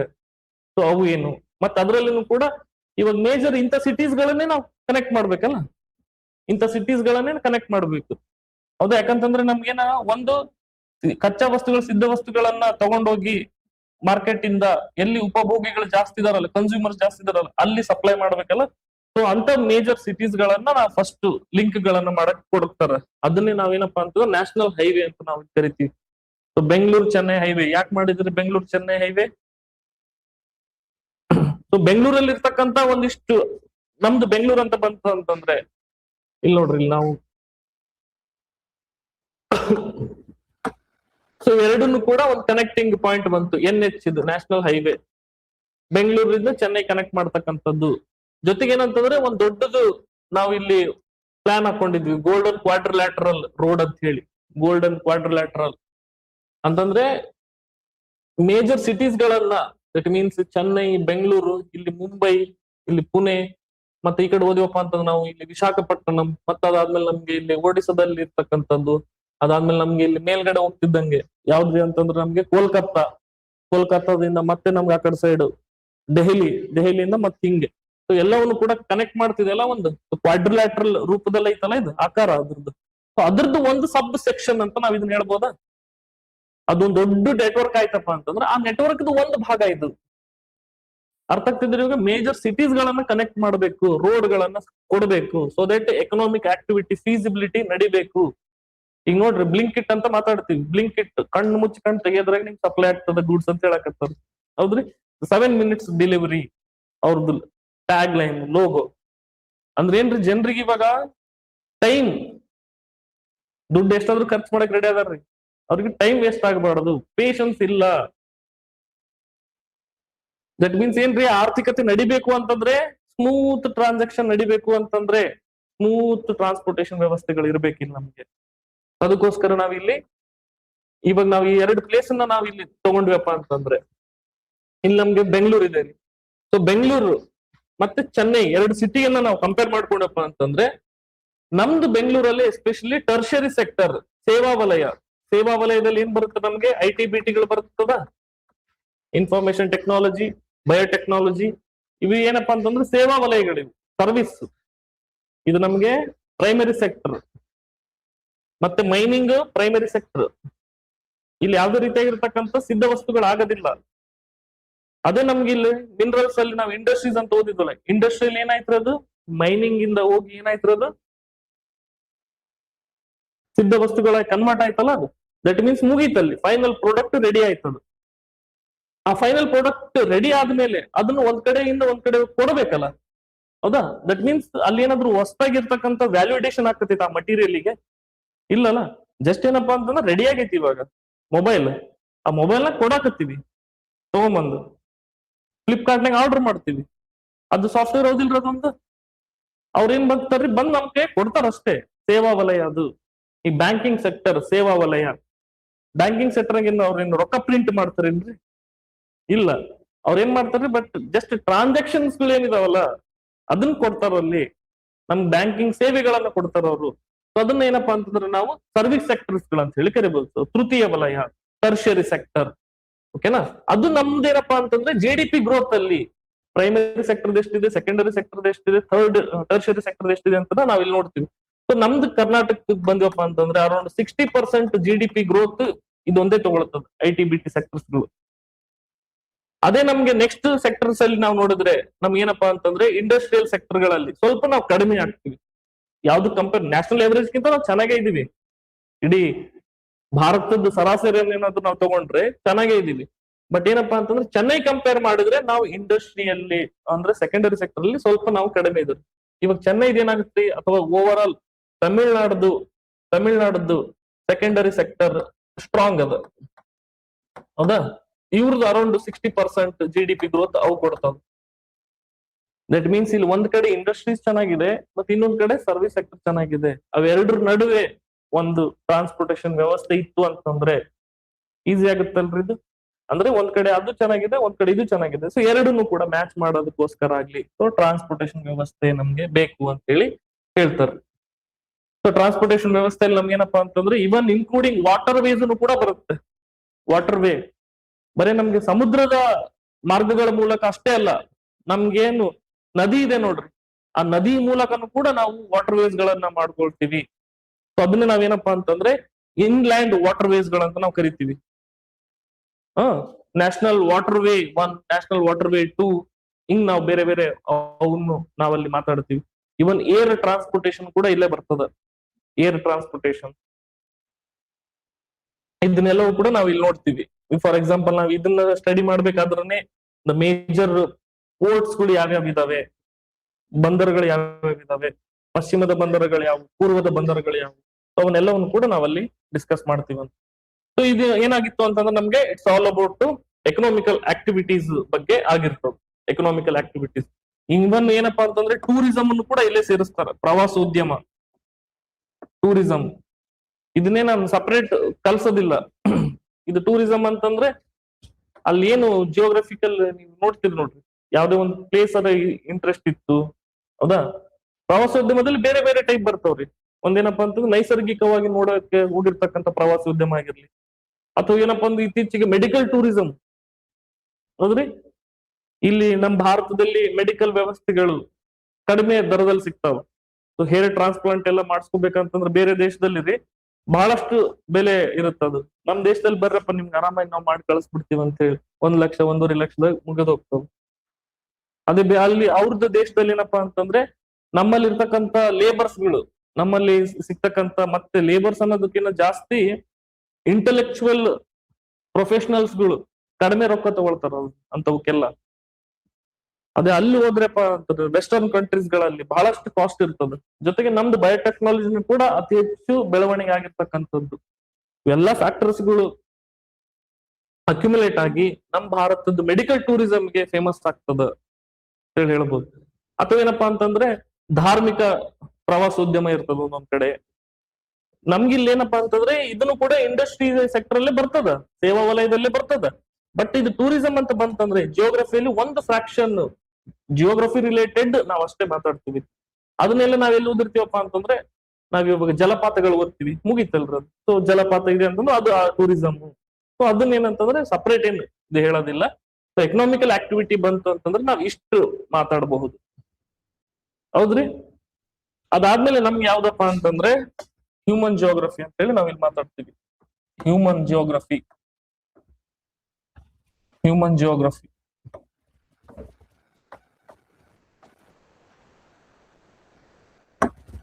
ಹ್ಯೂಮನ್ ಜಿಯೋಗ್ರಫಿ ಇದನ್ನಾದ್ಮೇಲೆ ಲಾಸ್ಟ್ ನಾವ್ ಇದನ್ನ ಡಿಸ್ಕಸ್ ಮಾಡ್ಬಿಡೋಣ.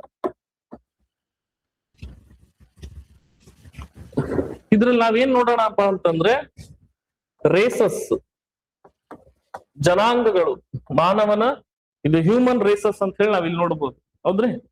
ದ್ರಾವಿಡಿಯನ್ಸ್, ಆರ್ಯನ್ಸ್, ಪ್ರೋಟೋ ಆಸ್ಟ್ರೋಲಾಯ್ಡ್ಸ್, ನಿಗ್ರಾಯ್ಡ್ಸ್, ಇಂಥವೇನಪ್ಪಾ ಅಂದ್ರೆ ಪ್ರಮುಖವಾಗಿ 6 ರೇಸಸ್ ಗಳನ್ನ ನೋಡ್ತೀವಿ ನಾವು. ಮೊಂಗೋಲೈಟ್ಸ್ ಅಂತ ಹೇಳಿ. ಸೊ ಅವುಗಳದ್ದು ಕಂಪೋಸಿಷನ್ ಏನದ ಏನು ಅಂತ ಹೇಳಿ. ಸೊ ರೇಸಸ್ ಜನಾಂಗಗಳು ಅಂತ ಹೇಳಿ ನಾವ್ ಇಲ್ಲಿ ಹೇಳ್ಬೋದು. ರೇಸಸ್ ಅಂತ ಹೇಳಿ ನಾವು ಓದಿದ್ಮೇಲೆ ನೆಕ್ಸ್ಟ್ ನಾವ್ ಏನ್ ಮಾಡೋಣಪ್ಪ ಅಂತಂದ್ರೆ ನಮ್ದು ಭಾರತದ ಸೆನ್ಸಸ್ ಅನ್ನ ಓದೋಣ. ಅಥವಾ ರೇಸಸ್ ಜೊತೆಗೆ ನಾನು ಇಲ್ಲಿ ಏನ್ ಹೇಳ್ಬೋದಪ್ಪ ಅಂತಂದ್ರೆ ಇದ್ರದ್ದು ಸಬ್ ಸೆಕ್ಷನ್ ಮಾಡ್ಕೊಂಡು ದ ಇಂಪಾರ್ಟೆಂಟ್ ಟ್ರೈಬ್ಸ್ಗಳು ಬಗ್ಗೆ ನಾವು ನೋಡ್ಕೋಬಹುದು. ಏನ ಅದನ್ನ ನೋಡಿ ಆಮೇಲೆ ನಾವಿಲ್ಲಿ ಜನಸಂಖ್ಯೆ ಸೆನ್ಸಸ್ ಬಗ್ಗೆ ನಾವಿಲ್ಲಿ ಸ್ಟಡಿ ಮಾಡೋಣ. ಸೆನ್ಸಸ್, ಭಾರತದ ಸೆನ್ಸಸ್ 2011 ಕ್ವಶನ್ಸ್ ಬಹಳ ಕಡಿಮೆ ಬರ್ತದೆ ಇದ್ರಲ್ಲಿ. ಏನ ಯಾಕಂದ್ರೆ ಇದು ಯಾವಾಗಿಂದ ಡೇಟಾ ರೀ ಇದು, ಬಟ್ ಏನಂತಂದ್ರೆ ಬಂದ್ರು ಕೂಡ ಬಿಡಬಾರ್ದು ನಾವು. ಮತ್ತೆ ಏನು ಇದರಿಂದ ನಮ್ಗೆ ಗೊತ್ತಾಗುತ್ತೆ ಅಂತಂದ್ರೆ, ನಾವು ಸೆನ್ಸಸ್ ಬರೀ 2011 ಅಷ್ಟೇ ಓದೋದಿಲ್ಲ, ಇದು ಓದ್ಬೇಕಾಯ್ತು ಅಂತಂದ್ರೆ ನಮ್ದು ಸೆನ್ಸಸ್ ಜನಗಣತಿ ನಾವು ಮಾಡಕ್ ಸ್ಟಾರ್ಟ್ ಮಾಡಿದ್ವಲ್ಲ, ನಾವು ಜನಗಣತಿನ 1881 ನಾವು ಸ್ಟಾರ್ಟ್ ಮಾಡ್ತೀವ್ರಿ. ಅಂದ್ರೆ ಬ್ರಿಟಿಷ್ ಇದ್ರಲ್ಲ, ಅವ್ರು ಸ್ಟಾರ್ಟ್ ಮಾಡಿರ್ತಾರೆ ಜನಸಂಖ್ಯೆಯನ್ನು ನಾವು ಅಳಿಬೇಕು, ಜನಸಂಖ್ಯೆಯನ್ನು ನಾವು ಮಾಪನ ಮಾಡಬೇಕು. ಸೊ ದಟ್ ನಮ್ಗೇನಂತಂದ್ರೆ ಜನಸಂಖ್ಯೆಯಲ್ಲಿ ಇಷ್ಟು ಜನ ಇದಾರೆ, ಇವ್ರನ್ನ ನಾವು ಕಂಟ್ರೋಲ್ ಮಾಡಬೇಕು, ಅವ್ರದ್ದು ಉದ್ದೇಶ ಇರೋದು ಒಂದು ಡೇಟಾ ಇರಬೇಕು ಅಂತ ಹೇಳಿ. ಅದಕ್ಕೆ ಇವಾಗ ಏನಪ್ಪಾ ಅಂತಂದ್ರೆ ಹೊಸದಾಗಿ ಒಂದು ಟ್ರೆಂಡ್ ಸ್ಟಾರ್ಟ್ ಆಗಿತ್ತು, ಸೋಶಿಯೋ ಎಕನಾಮಿಕ್ ಸೆನ್ಸಸ್ ಅಂತ ಹೇಳಿ ಮನೆ ಮನೆಗೆ ಬಂದ್ ಮಾಡೋದ್ರ ಸಾಮಾಜಿಕ ಮತ್ತು ಆರ್ಥಿಕ ಜನಗಣತಿ ಅಂತ ಹೇಳಿ. ಅಂದ್ರೆ ನಾವು ಇನ್ಮೇಲೆ ನಿಮ್ದು ಡೇಟಾನ ನಾವು ಎಷ್ಟು ಜನ ಅದರ ಮನೆಗಂತ ನಾವು ತಗೊಳ್ಳೋದಿಲ್ಲ, ಅದ್ರ ಜೊತೆಗೆ ಒಂದಿಷ್ಟು ಕ್ವಶನ್ಸ್ ಗಳನ್ನು ನಾವು ನಿಮ್ಗೆ ಕೇಳ್ತೀವಿ. ದಟ್ ಮೀನ್ಸ್ ನಿಮ್ಗೆ ಸಾಮಾಜಿಕವಾಗಿ ಅಂತ ಅಲ್ಲಿ ಬಂತು ಅಂತಂದ್ರೆ ಯಾವ ಧರ್ಮದ್ದು, ಸೊ ಆ ಟೈಪ್ ಇಂಡೈರೆಕ್ಟ್ಲಿ. ಮತ್ತೆ ಅದಾದ್ಮೇಲೆ ಎಕನಾಮಿಕ್ ಬಂತು ಅಂತಂದ್ರೆ ಆರ್ಥಿಕವಾಗಿ, ಸೊ ಎಷ್ಟಿದೆ ಇನ್ಕಮ್, ಎಷ್ಟು ಜನ ನೀವು ದುಡಿತೀರಿ ಅಂತವೆಲ್ಲ. ಮತ್ತೆ ನಿಮ್ಮಲ್ಲಿ ಎಷ್ಟು ಜನ ಪುರುಷರಿದ್ದಾರೆ, ಎಷ್ಟು ಜನ ಮಹಿಳೆಯರಿದ್ದಾರೆ, ಸೊ ಪುರುಷರು ದುಡಿಯುವಂತದ್ದು ಎಷ್ಟು, ಮಹಿಳೆಯರು ದುಡಿಯುವಂತದ್ದು ಎಷ್ಟು, ಪುರುಷರು ಯಾವ ಒಂದು ಆಕ್ಟಿವಿಟೀಸ್ ಗಳಲ್ಲಿ ಜಾಸ್ತಿ ದುಡಿತಿದ್ದಾರೆ, ಮಹಿಳೆಯರು ಯಾವ ಒಂದು ಆಕ್ಟಿವಿಟೀಸ್ ಗಳಲ್ಲಿ ಜಾಸ್ತಿ ದುಡಿತಿದ್ದಾರೆ. ಅಂದ್ರೆ ಯಾವ್ಯಾವ ಆಕ್ಟಿವಿಟಿ ಅಂತ ಗೊತ್ತಾಯ್ತಲ್ರಿ, primary sector, secondary sector, tertiary sector, ಅದ್ರ ಅಥವಾ ಏನಂತ ಗೌರ್ಮೆಂಟ್ ಜಾಬ್ ಆಯ್ತು, ಇನ್ ಪ್ರೈವೇಟ್ ಜಾಬ್ ಆಯ್ತು, ಏನ್ ಗಿಗ್ ವರ್ಕರ್ಸ್ ಇದಾರು. ಸೊ ಇಂಥವೆಲ್ಲವೂ ಏನಪ್ಪಾ ಅಂತಂದ್ರೆ ಇವಾಗ ಇರ್ತಕ್ಕಂಥದ್ದು ಒಂದು ಟ್ರೆಂಡ್, ಅದು socio economic census. So next ನಮ್ದು ಭಾರತದ ಜನಸಂಖ್ಯೆ ಆದ್ರೂ ಕೂಡ ಅದರಲ್ಲಿ ಇವೆಲ್ಲ ಡೇಟಾಸ್ ಗಳನ್ನ ಕನ್ಸಿಡರ್ ಮಾಡ್ಕೊಳ್ತಾರೆ. ಯಾಕಂತಂದ್ರೆ ನಮ್ ಭಾರತದ ಮೇನ್ ಒಂದು ಅಂಶಗಳು ಸಿಗಂತದ್ದು ಇಲ್ಲೇ.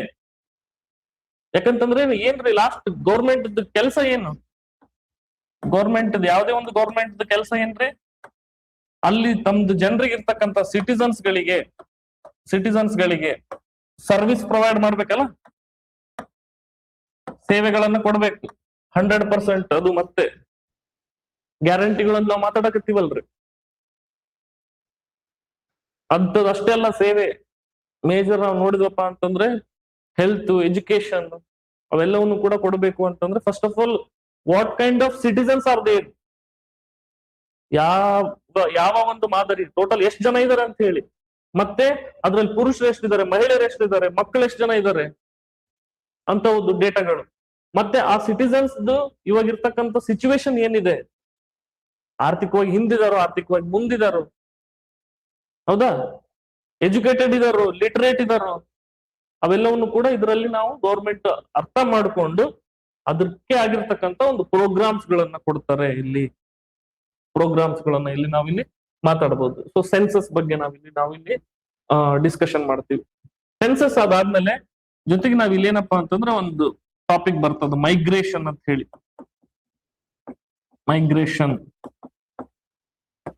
ಮೈಗ್ರೇಷನ್ ಜನರು ಒಂದ್ ಪ್ಲೇಸ್ ದಿಂದ ಇನ್ನೊಂದ್ ಪ್ಲೇಸಿಗೆ ಹೋಗ್ತಾರ, ಹೌದ್ರಿ? ವಲಸೆ, ಮಾನವರ ವಲಸೆ. ಸೊ ಇದ್ರದ್ದು ಟ್ರೆಂಡ್ ಏನಿದೆ, ಇದ್ರದ್ದು ಟ್ರೆಂಡ್ ಯಾವ ರೀತಿ ಇದೆ?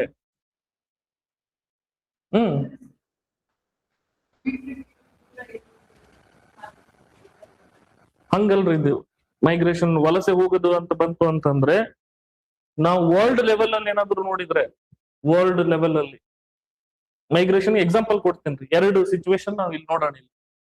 ಸೊ ಮೊನ್ನೆ ನಿಮ್ಗೆ ಏನಪ್ಪಾ ಅಂತಂದ್ರೆ ಅಥವಾ ಇದನ್ನ ತಗೊಂಡ್ಬಿಟ್ರಿ, ಇಸ್ರೇಲ್ ಹೇಳ್ಬೇಕು ಅನ್ಕೊಂಡೆ, ಇಸ್ರೇಲ್ ಬೇಡ, ನಾವೇನ್ ಮಾಡೋಣಪ್ಪ ಅಂತಂದ್ರೆ ಇಂಡಿಯಾ ಭಾರತ ಇದೆ, ಇಂಡಿಯಾ ಜೊತೆಗೆ ಏನಪ್ಪಾ ಅಂತಂದ್ರೆ ಅರಬ್ ಕಂಟ್ರೀಸ್ ಇದೆ ಅಂತ ಕನ್ಸಿಡರ್ ಮಾಡ್ಕೊಡ್ರಿ. ಅರಬ್ ಕಂಟ್ರೀಸ್ ಇಲ್ಲಿ. ಮತ್ತೆ ಒಂದು ಆರ್ಥಿಕವಾಗಿ ಒಂದು ಫ್ಯಾಕ್ಟರ್ ಬರ್ತದೆ, ರೆಮಿಟನ್ಸ್ ಅಂತ ಹೇಳಿ. ಅಂದ್ರೆ ಇಲ್ಲಿ ದುಡಿದು ನಮ್ ಭಾರತಕ್ಕೆ ವಾಪಸ್ ಕಳಿಸ್ತಾರಲ್ಲ ದುಡ್ಡು, ಅದು ಇವ್ರು ಕಳಿಸ್ಬೇಕು ಅಂತಂದ್ರೆ ಅರಬ್ ಕಂಟ್ರೀಸ್ಗೆ ಹೋಗಿದಾರ ಅಂತಂದ್ರೆ, ಅರಬ್ ಕಂಟ್ರೀಸ್ ದುಡಿದು ಕಳಿಸ್ತಿದಾರ ಅಂತಂದ್ರೆ ಅವ್ರು ಎದುರು ಕಳಿಸ್ತಾರೆ, ಅವ್ರು ದುಡ್ದಿರ್ತಕ್ಕಂತ ಕರೆನ್ಸಿಯಲ್ಲಿ ತಾನೆ. ದಟ್ ಮೀನ್ಸ್ ಅಲ್ಲಿ ಡಾಲರ್ ಅಲ್ಲಿ ದುಡ್ದಿದ್ರೆ ಡಾಲರ್ ಅಲ್ಲಿ ಕಳ್ಸೋದ, ಅಥವಾ ಅಲ್ಲಿ ಯಾವುದೇ ಒಂದು ರಿಯಾದ್ ಅಂತ ಹೇಳಿ ಆ ಟೈಪ್ ಕರೆನ್ಸಿಗಳಿತ್ತು ಅಂತಂದ್ರೆ ಅದ್ರಲ್ಲಿ ಕಳ್ಸೋದ, ಅಥವಾ ಅದೆಲ್ಲ ಹಿಂಗ್ ಬರ್ಬೇಕು ಅಂತಂದ್ರೆ, ಅದೆಲ್ಲ ಬರ್ಬೇಕು ಹೋಗ್ಬೇಕು ಅಂತಂದ್ರೆ ಇಲ್ಲಿ ಏನ್ ಹೇಳ್ತೀವಿ ನಾವಪ್ಪ ಅಂತಂದ್ರೆ ಫಾರೆಕ್ಸ್ ಇದೆ ಇಲ್ಲ ಅಂತ ಹೇಳ್ಬೋದು. Foreign exchange. ಫಾರಿನ್ ಎಕ್ಸ್ಚೇಂಜ್ ಈಗ ನಮ್ ಭಾರತ ವ್ಯಾಪಾರ ಮಾಡ್ಬೇಕು ಅಂತಂದ್ರೆ ಡಾಲರ್ ಅಲ್ಲೇ ವ್ಯಾಪಾರ ಮಾಡ್ಬೇಕ್ರಿ. ಈ ಡಾಲರ್ ಏನಾಗ್ಬೇಕ್ರಿ ಅಂತಂದ್ರೆ ಫಾರೆಕ್ಸ್ ಅಲ್ಲಿ ಈಗ ನಮ್ಮ ಹತ್ರ ಇರ್ಬೇಕಷ್ಟು ಡಾಲರ್, ನಾವಂತೂ ಪ್ರಿಂಟ್ ಮಾಡಕ್ ಆಗಂಗಿಲ್ಲ, ಅದನ್ನ ಖರೀದಿನೂ ಕೂಡ ಮಾಡಕ್ ಆಗಂಗಿಲ್ಲ. ಫಾರಿನ್ ಎಕ್ಸ್ಚೇಂಜ್ ಅಲ್ಲಿ ಕೊಡ್ಬೇಕಂತಂದ್ರೆ ಇಷ್ಟು ಬಂಗಾರ ಇಟ್ಟು ತಗೋಬೇಕ್ರಿ ನಾವು, ಇಷ್ಟು ಡಾಲರ್ಸ್ ಗಳು ಅಂತ ಹೇಳಿ. ಈಗ ನಮ್ ಮನೆ ಇದೆ, ನಮ್ ಮನೆಗೆ ಏನಪ್ಪಾ ಅಂತಂದ್ರೆ ನಾವ್ ಇಷ್ಟು ಡಾಲರ್ಸ್ ಗಳಂತ ಇಟ್ಕೊಂಡಿವಿ, ಇದು ಇಷ್ಟಿರತ್ತಲ್ಲ ನಾವು ವ್ಯಾಪಾರ ಮಾಡಬಹುದು ಬೇರೆಯವ್ರ ಜೊತೆಗೆ, ಅದು ಮುಗೀತಂದ್ರೆ ಮುಗೀತಲ್ಲ, ಹೌದಾ? ಬಟ್ ಇದನ್ನ ಫಾರಿನ್ ಎಕ್ಸ್ಚೇಂಜ್ ಇಂದಾಗಿ ಏನಾಗುತ್ತಪ್ಪ ಅಂತಂದ್ರೆ ಈ ಡಾಲರ್ ಜಾಸ್ತಿ ಆಗ್ತಾ ಹೋಗ್ತಿರ್ತದ, ಯಾಕಂತಂದ್ರೆ ದುಡ್ದು ಇವ್ರು ಕಳಿಸ್ತಾರಲ್ಲ, ಹೌದಾ? ದಟ್ ಮೀನ್ಸ್ ಇದೇನಾಯ್ತಪ್ಪ ಅಂತಂದ್ರೆ ಒಂದ್ ಲೆವೆಲ್ ನಮ್ದು ಫಾರಿನ್ ಎಕ್ಸ್ಚೇಂಜ್ ನಮ್ಗೆ ಒಂದು ಕಂಟ್ರೋಲ್ ಇಡಕ್ ಇದು ಹೆಲ್ಪ್ ಮಾಡ್ಕೊಡುತ್ತೆ. ಮತ್ತೆ ಇವಾಗ ಡಾಲರ್ ರೇಟ್ ಜಾಸ್ತಿ ಆಗ್ತಿದೆ, ರುಪಿ ವ್ಯಾಲ್ಯೂ ಕಡಿಮೆ ಆಗ್ತಿದೆ ಅಂತ ಹೇಳ್ತಾರಲ್ಲ, ಸೊ ಇಂಥ ರಿಲೇಷನ್ ಇಂದಾನೆ ಇರೋದು. ಓಕೆನಾ? ಬ್ಯಾಲೆನ್ಸ್ ಇರ್ಬೇಕು, ಅದನ್ನ ನೀವು ಇದ್ರಲ್ಲಿ ಓದ್ತೀರಿ. ಬಟ್ ಇದಕ್ಕೆ ನಾನು ಲಿಂಕ್ ಮಾಡಿದ್ರೆ ದಟ್ ಮೀನ್ಸ್ ನಮ್ಗೆ ಡಾಲರ್ ನಮ್ಮ ಹತ್ರ ಜಾಸ್ತಿ ಇರ್ಬೇಕು, ಅವಾಗ ನಮ್ಗೆ ವ್ಯಾಪಾರ ಮಾಡಕ್ಕೆ ಹೆಲ್ಪ್ ಆಗುತ್ತೆ. ಅದನ್ನ ಇಲ್ಲಿ ಏನಾದ್ರು ಆಗ್ಬೇಕಂತಂದ್ರೆ ದುಡ್ಡು ಜನ ಏನಪ್ಪಾ ಅಂತಂದ್ರೆ ಇಲ್ಲಿ ಕಳಿಸ್ತಿರ್ತಾರಲ್ಲ, ಅದು ಜಾಸ್ತಿ ಆಗ್ತಾ ಹೋಗ್ಬೇಕಂತ ಹೇಳಿ. ಸೊ ಇಲ್ಲಿ ನಾವು ಮೈಗ್ರೇಷನ್ ಅಂತ ನಾವು ಇಲ್ಲಿ ಬಂದಾಗ, ಮೈಗ್ರೇಷನ್ ಅಂತ ಬಂದಾಗ ಇನಿಷಿಯಲಿ ಅರೌಂಡ್ 1960s 70s ಅಲ್ಲಿ 1960 ಮತ್ತು 70ರ ದಶಕದಲ್ಲಿ ಏನಾಗುತ್ತೆಪ್ಪ ಅಂತಂದ್ರೆ ಅರಬ್ ಕಂಟ್ರೀಸ್ ಗಳಲ್ಲಿ ತೈಲವನ್ನು ಪತ್ತೆ ಮಾಡ್ತಾರೆ. ಓಕೆ ರೀ? ಸೊ ಅಲ್ಲಿ ಏನ್ ಸಿಕ್ಬಿಡುತ್ತಪ್ಪ ಅಂತಂದ್ರೆ ತೈಲ ನಿಕ್ಷೇಪಗಳು ಸಿಗ್ತವೆ. ಸಡನ್ ಆಗಿ ಅವ್ರಿಗೆ ವರ್ಕ್ ಫೋರ್ಸ್ ಬೇಕು, ಉದ್ಯೋಗಗಳು ಬೇಕು ಅವ್ರಿಗೆ ಬಹಳಷ್ಟು. ಸೊ ಇಲ್ಲಿ ನಮ್ಮ ಭಾರತದಲ್ಲಿ ಇರ್ತಕ್ಕಂಥವ್ರು ಏನಪ್ಪಾ ಅಂತಂದ್ರೆ ಉದ್ಯೋಗ ಬೇಕು, ಸೊ ಹುಡ್ಕೊಂಡು ಇಲ್ಲಿ ಹೋಗ್ತಾರೆ. ಅವಾಗ ಏನ್ ಹೇಳ್ಬೋದಪ್ಪ ಅಂತಂದ್ರೆ ನಾವು ಭಾರತದ ವಲಸೆಗಳಲ್ಲಿ ಫಸ್ಟ್ ನಾವು ಆಫ್ಟರ್ ಇಂಡಿಪೆಂಡೆನ್ಸ್ ನಾವೇನಾದ್ರು ನೋಡಿದ್ರೆ, ಅದು ಎಸ್ಪೆಷಲಿ ಎಕನಾಮಿಕ್ ರಿಲೇಟೆಡ್, ಉದ್ಯೋಗಕ್ಕೆ ರಿಲೇಟೆಡ್ ನಾವೇನಾದ್ರು ನೋಡಿದಪ್ಪ ಅಂತಂದ್ರೆ ಇಲ್ಲಿ ಹೋಗಿರ್ತಕ್ಕಂಥ ಕಾರ್ಮಿಕರ, ಕನ್ಸ್ಟ್ರಕ್ಷನ್ ವರ್ಕರ್ಸ್ ಗಳ ಅವ್ರು ದುಡ್ದು ಹಾಕಿರೋದು ಇಲ್ಲಿ ಹಾಕ್ತಿದ್ರು. ಸೊ ಇದು ಒಂದು ಟ್ರೆಂಡ್ ಇತ್ತು, ಮೈಗ್ರೇಷನ್ ಟ್ರೆಂಡ್. ಅದೇ ಇವಾಗ ಬರ್ರಿ, ಇವಾಗ ಮೈಗ್ರೇಷನ್ ಟ್ರೆಂಡ್ ಅಂತ ಬಂದ್ವಿ ಅಂತಂದ್ರೆ ಸೊ ಭಾರತದಿಂದ ಬಹಳಷ್ಟು ಜನ ಯುರೋಪಿಯನ್ ಕಂಟ್ರೀಸಿಗೆ ಹೋಗ್ತಾರ, ಯುರೋಪಿಯನ್ ಕಂಟ್ರೀಸಿಗೆ, ದಟ್ ಮೀನ್ಸ್ UK, ಫ್ರಾನ್ಸ್ ಅಂತವಕರಾಗ್ಲಿ, ಅಥವಾ ಏನಪ್ಪಾ ಅಂತಂದ್ರೆ ನಮ್ಗೆ ಇಲ್ಲಿ USA ಹೋಗ್ತಾರ. ಸೊ ಮೇಜರ್ ಟೆಕ್ ಕಂಪ್ನಿಗಳೆಲ್ಲ ಇದಾವ ನೋಡ್ರಿ, ಅದ್ರದ್ದೆಲ್ಲ ಹೆಡ್ಗಳು ಯಾರಿದಾರೆ USA ದಲ್ಲಿ? ನಮ್ ಭಾರತದವ್ರು ಇದಾರ್ರಿ, ಸುಂದರ್ ಪಿಚಾಯಿ, ಗೊತ್ತಲ್ರಿ ಅವ್ರ ಹೆಸರು ಕೇಳಿದಿರಲ್ಲ. ಸೊ ಅವ್ರಾಗ್ಲಿ ಯಾವ್ದೇ ಒಂದು ಇವಾಗಿನ ನಾವು ಸೆಗ್ಮೆಂಟ್ ಏನಾದ್ರು ನೋಡಿದ್ರೆ that means after 2000 IT sector ಅಲ್ಲಿ ಆಗ್ತಕ್ಕಂಥ ನಮ್ದು ಇಂಡಿಯಾದಲ್ಲಿ ಇರ್ತಕ್ಕಂಥ ನಾಲೆಜಬಲ್ ಪರ್ಸನ್ಸ್ಗಳು, ಪ್ರೊಫೆಷನಲ್ಸ್ಗಳು, IT ಪ್ರೊಫೆಷನಲ್ಸ್ಗಳು, ಮೆಡಿಕಲ್ ಡಾಕ್ಟರ್ಸ್ಗಳು, ಅವರೆಲ್ಲ ಎಲ್ಲಿ ಹೋಗ್ತಾರೆ ಮೈಗ್ರೇಷನ್ ಆಗಿ? USA, UK ಹೋಗ್ತಾರ. ಸೊ ಇದು ಒಂದು ಟೈಪ್ ಆಫ್ ಟ್ರೆಂಡ್ 2000ದಿಂದ ನೋಡ್ತಿರೋಂಥದ್ದು. ಇದನ್ನ ನಾವು ಮೈಗ್ರೇಷನ್ ಅಂತ ಹೇಳಿ ವರ್ಲ್ಡ್ ಲೆವೆಲ್ ಅಲ್ಲಿ ನಾವು ಇದನ್ನ ಕರಿಬಹುದು. ಮೈಗ್ರೇಷನ್ ಮ್ಯಾಟರ್ನ್ ಯಾವ ರೀತಿ ಇಲ್ಲಿ ಪ್ಯಾಟರ್ನ್ ಇದೆ ಅಂತ ಹೇಳಿ ನಾವು ಇಲ್ಲಿ ಹೇಳ್ಬೋದು. ಅದೇ ನಾವು ಭಾರತಕ್ಕೆ ಬಂದ್ರೆ ಭಾರತದಲ್ಲಿ ಕೂಡ ನಾವು ಮೈಗ್ರೇಷನ್ ನೋಡ್ಬೋದು. ಭಾರತದಲ್ಲಿ ಮೈಗ್ರೇಷನ್ ಎಲ್ಲಿ ನೋಡ್ಬೋದ್ರಿ ನಾವು? ಆಲ್ ಓವರ್ ಕರ್ನಾಟಕದಿಂದ ಬೆಂಗಳೂರಿಗೆ ಬರ್ತಾರ, ಆಲ್ ಓವರ್ ಕರ್ನಾಟಕದಿಂದ ಬೆಂಗಳೂರಿಗೆ ಬರ್ತಾರ. ಸೊ ವಲಸೆಗೆ, ಆರ್ಥಿಕ ಅವಕಾಶಕ್ಕೋಸ್ಕರ. ಇದ್ರಲ್ಲಿ ಏನಾಗಿರ್ತಪ್ಪ ಅಂತಂದ್ರೆ ಮತ್ತೆ ಟ್ರೆಂಡ್ ಅಂತ ನಾವು ನೋಡಿದ್ರೆ ಇಲ್ಲಿ ಏನಾಗ್ತಿದ್ದಾರೆ, ಇಲ್ಲಿ ಆಲ್ಮೋಸ್ಟ್ ಎಲ್ಲಾ ಪ್ಲೇಸಸ್ ಏನಪ್ಪಾ ಅಂದ್ರೆ ರೂರಲ್ ಏರಿಯಾದಿಂದ ಬರ್ತಿದಾರ ಇಲ್ಲಿ. That means rural to urban migration ಅಂತ ಹೇಳ್ಬಹುದು. ಗೊತ್ತಾಗ್ತಿದ್ದಾರೆ ಇದು? ಅಥವಾ ನಾವ್ ಇಲ್ಲಿ ಇನ್ನೊಂದ್ ಸ್ವಲ್ಪ ಯೋಚನೆ ಮಾಡ್ಕೊಂಡು ಹೋದ್ವಪ್ಪ ಅಂತಂದ್ರೆ ಇಲ್ಲಿ ಮೈಗ್ರೇಷನ್ ಆಗ್ಬೇಕಾಯ್ತು ಅಂತಂದ್ರೆ ತಮ್ಮ ಹೆಂಡತಿನ ಬಿಟ್ಟೆ ಬರ್ತಾರಲ್ಲ ಒಂದಿಷ್ಟು ಜನ ಮ್ಯಾಕ್ಸಿಮಮ್. ದಟ್ ಮೀನ್ಸ್ ಈ ಪ್ಯಾಟರ್ನ್ ಅಲ್ಲಿ that means rural to urban migration pattern ಅಲ್ಲಿ ಮೇಲ್ಸ್ ಆರ್ ಡಾಮಿನೇಟಿಂಗ್, ಹೌದ್ರಿ? ಪುರುಷರು ಜಾಸ್ತಿ ಇರ್ತದ. ಅದೇ ಇವಾಗ ರೂರಲ್ ಟು ರೂರಲ್ ಮೈಗ್ರೇಷನ್ ಅಂತ ಬಂತು ಅಂತಂದ್ರೆ ಒಂದ್ ಹಳ್ಳಿಯಿಂದ ಇನ್ನೊಂದು ಹಳ್ಳಿಗೆ ಹೋಗ್ಬೇಕು ಅಂತಂದ್ರೆ ಮೈಗ್ರೇಷನ್. ಇಲ್ಲಿ ಯಾವ್ದನ್ನ ನೋಡ್ಬೋದ್ರಿ ನಾವು? ಜಾಸ್ತಿ ಫಿಮೇಲ್ಸ್ ಗಳನ್ನ ನೋಡ್ಬೋದು. ಕ್ವಶನ್ ಕೂಡ ಕೇಳ್ತಾರೆ ಇಲ್ಲಿ, ರೂರಲ್ ಟು ರೂರಲ್ ಮೈಗ್ರೇಷನ್ ಅಲ್ಲಿ ಯಾರ್ದು ಜಾಸ್ತಿ ಇರ್ತದ, ಮೇಲ್ಸ್ ದ ಫಿಮೇಲ್ಸ್ ಇರುತ್ತ ಅಂತ ಹೇಳಿ. ಈಗ ಮೇಲ್ ತಮ್ಮ ಹಳ್ಳಿ ಬಿಟ್ಟು ಇನ್ನೊಂದು ಹಳ್ಳಿಗೆ ಹೋಗ್ತಾರೇನ್ರಿ? ಹೋದ್ರು ವಾಪಸ್ ಬಂದ್ಬಿಡ್ತಾರ. ಬಟ್ ಅದ ಫಿಮೇಲ್ಸ್ ಹೋಗ್ತಾರಿಲ್ರಿ. ಯಾಕೆ? ಮ್ಯಾರೇಜ್ ಆಗ್ಬಿಡ್ತದ್ರಿ ಇಲ್ಲಿ, ಹೌದಾ? ಸೊ ಮದ್ವೆ ಆಗಿ ಹೋಗ್ಬಿಡ್ತಾರ ಅವ್ರು. ಸೊ ಫಿಮೇಲ್ದು ಮೈಗ್ರೇಷನ್ ಪ್ಯಾಟರ್ನ್ ಈ ರೀತಿ ಇರುತ್ತೆ ಅಂತ ಹೇಳಿ ನಾವಿಲ್ಲಿ ಮಾತಾಡ್ತೀವಿ. ಹಳ್ಳಿ ಕಡೆ ನೋಡಿರ್ತೀರಲ್ಲ, ಈಗ ಒಂದು ಹಳ್ಳಿ ಇದೆ, ಅವಾಗ ಏನಪ್ಪಾ ಅಂತಂದ್ರೆ ಆಜು ಬಾಜು ಒಂದ್ 5 ಹಳ್ಳಿ ಇದಾವೆ. ಒಬ್ಬ ಮಗಳ ಆ ಹಳ್ಳಿಗೆ, ಇನ್ನೊಬ್ಬ ಮಗಳ ಆ ಹಳ್ಳಿಗೆ ಅಲ್ಲೇ ಕೊಟ್ಟಿರ್ತಿದ್ರಲ್ಲ. ದಟ್ ಮೀನ್ಸ್ ಮೈಗ್ರೇಟ್ ಆಗ್ಬಿಟ್ರಲ್ಲ ಅವ್ರು. ಸೊ ಅದಕ್ಕೆ ಏನಂತಂದ್ರೆ ಇದನ್ನು ಕೂಡ ನಾವು ಅನಲೈಸಿಸ್ ಮಾಡ್ತೀವಿ. ಸೆನ್ಸಸ್ ಅಂತ ಬಂತು ಅಂತಂದ್ರೆ ಮೈಕ್ರೋಸ್ಕೋಪಿಕ್ ಲೆವೆಲ್ ಅಲ್ಲಿ ಕೂಡ ನಾವು ಇದನ್ನ ನೋಡ್ತೀವಿ. So rural to rural migration, urban to urban migration, urban to rural, rural to urban, ಇವೆಲ್ಲವೂ ಏನ್ ರೀಸನ್ಗಳು ಅಂತವನ್ನು ಕೂಡ ನಾವಿಲ್ಲಿ ಮೈಗ್ರೇಷನ್ ಚಾಪ್ಟರ್ ಅಲ್ಲಿ ನಾವಿಲ್ಲಿ ಸ್ಟಡಿ ಮಾಡ್ತೀವಿ. ಓಕೆನಾ? ಸೊ ಇದೇನಪ್ಪ ಅಂದ್ರೆ 13 ಟಾಪಿಕ್ಸ್ ಗಳು ಇದಾವೆ. ಇದನ್ನೆಲ್ಲವನ್ನು ಕೂಡ ನಾವು ಡೀಟೇಲ್ ಆಗಿ ಅಲ್ಲಿ ನೋಡ್ತಾ ಹೋಗ್ತೀವಿ. ಇದು ರಿಲೇಟೆಡ್ ನಾವು ಕರ್ನಾಟಕ ಕೂಡ ಮರ್ಜ್ ಮಾಡ್ತಾ ಹೋಗ್ತೀವಿ.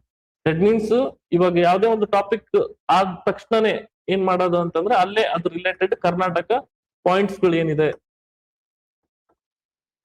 ಯಾಕಂತಂದ್ರೆ ಇವಾಗ ಕ್ವಶನ್ ಕೇಳಿದ್ರೆ ನಾವು ಕರ್ನಾಟಕದಲ್ಲೇ ಎಕ್ಸಾಮ್ ಬರೀತಿರೋದ್ರಿಂದ ನಮ್ಗೆ ಭಾರತ, ಕರ್ನಾಟಕ ಅಂತೂ ಭಾರತದಲ್ಲಿ ಇದೆ, ಅದೇ ಕಾನ್ಸೆಪ್ಟ್ ಇಲ್ಲಿ ನಾವು ಅಪ್ಲೈ ಮಾಡೋದು. ಅದ್ರ ಜೊತೆಗೆ ಒಂದಿಷ್ಟು ಮೇಜರ್ ಪಾಯಿಂಟ್ಸ್ ಗಳಿರ್ತಾವ, ಅದನ್ನ ಸ್ಪೆಸಿಫಿಕ್ ಆಗಿ ನಾನು ಹಂಗ ಹೇಳಿದ್ರೆ ಕಂಪ್ಲೀಟ್ ಆಗ್ಬಿಡ್ತು. ಗೊತ್ತಾಯ್ತ್ರಿ? ಇದು ಸಿಲೆಬಸ್ ಈಸಿ ಐತಲ್ಲ, ಏನ್ ಕಷ್ಟ ಇಲ್ಲ. ಸೊ ಡೀಟೇಲ್ ಆಗಿ ಆರಾಮಾಗಿ ಸ್ಟಡಿ ಮಾಡ್ತಾ ಹೋಗೋಣ ಅಂತೆ. ಯಾವ್ದ್ರಿ? ಈಗ ಫಿಸಿಕಲ್ ಜಿಯೋಗ್ರಫಿ ಅರ್ಥ ಆಗಿತ್ತಲ್ರಿ ಅದು. ಇಲ್ಲಿ ಮತ್ತೆ ನಾವ್ ಇಲ್ಲಿನೂ ಕೂಡ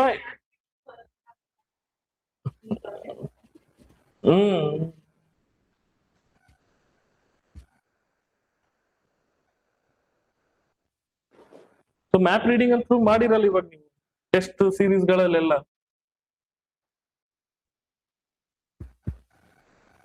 ಸೊ ಇವಾಗಂತೂ ಸಿಲೆಬಸ್ ಬರ್ಕೊಂಡ್ರಲ್ಲ ನೀಟಾಗಿ ಒಂದ್ ಕಡೆ.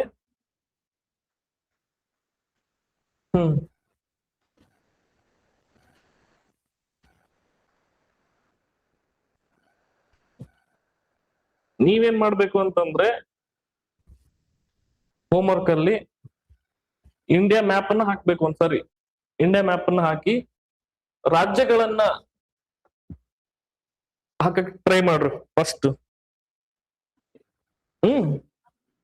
ಹಾಕಿದ್ರಲ್ಲ ಮುಂಚೆ. ಸೊ ಇವಾಗ ಮತ್ತೊಂದ್ಸತಿ ಅದನ್ನ ರಿಪೀಟ್ ಮಾಡ್ರಿ. ಏನ್ ಮಾಡ್ಬೋದಪ್ಪ ಅಂತಂದ್ರೆ ನೀವು ಎಂಟಿ ಖಾಲಿ ಇರ್ತಕ್ಕಂತ ಇಂಡಿಯಾ ಮ್ಯಾಪ್ ಸಿಗ್ತಾವ, ಅದ್ರಲ್ಲಿ ಏನು ಬರ್ದಿರೋದಿಲ್ಲ ಅಂತ ನಾಲ್ಕೈದು ಪೇಜ್ ಆದ್ರೂ ನೀವು ಸ್ಟಾರ್ಟಿಂಗ್ ಅಲ್ಲಿ ಇಟ್ಕೊಳ್ರಿ. ಈ ಪ್ರತಿಯೊಂದು ಚಾಪ್ಟರ್ಗೂ ಕೂಡ ಈಗ ದಟ್ ಮೀನ್ಸ್ ನಮ್ಗೆ ಇಲ್ಲಿ 13 ಚಾಪ್ಟರ್ ಇದೆ, ಹೌದಾ? ಆ 13 ಚಾಪ್ಟರ್ಗೂ ಕೂಡ ನಾವೇನಪ್ಪಾ ಅಂತಂದ್ರೆ ಒಂದೊಂದು ಮ್ಯಾಪ್ ಅಲ್ಲಿ ನೀವು ಹಾಕೊಂಡ್ಬಿಡೋದು.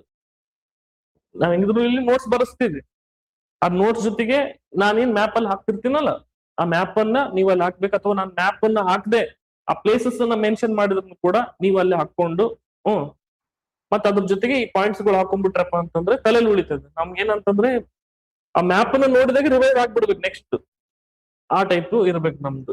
ಓಕೆನಾ? ಸೊ ಎಂಟಿ ಮ್ಯಾಪ್ ಗಳು ಸಿಗ್ತಾವಲ್ಲ ಅದನ್ನ ತಗೊಳ್ರಿ. ಬರೀ ಬ್ಲಾಂಕ್ ಇರ್ತಕ್ಕಂಥವುಗಳು ನಮ್ಗೆ ಸಿಗ್ತಾವ. ಓಕೆ ರೀ? ಸೊ ಏನಂತಂದ್ರೆ ಒಂದ್ ಸ್ವಲ್ಪ ಬ್ರೇಕ್ ತಗೊಳ್ರಿ.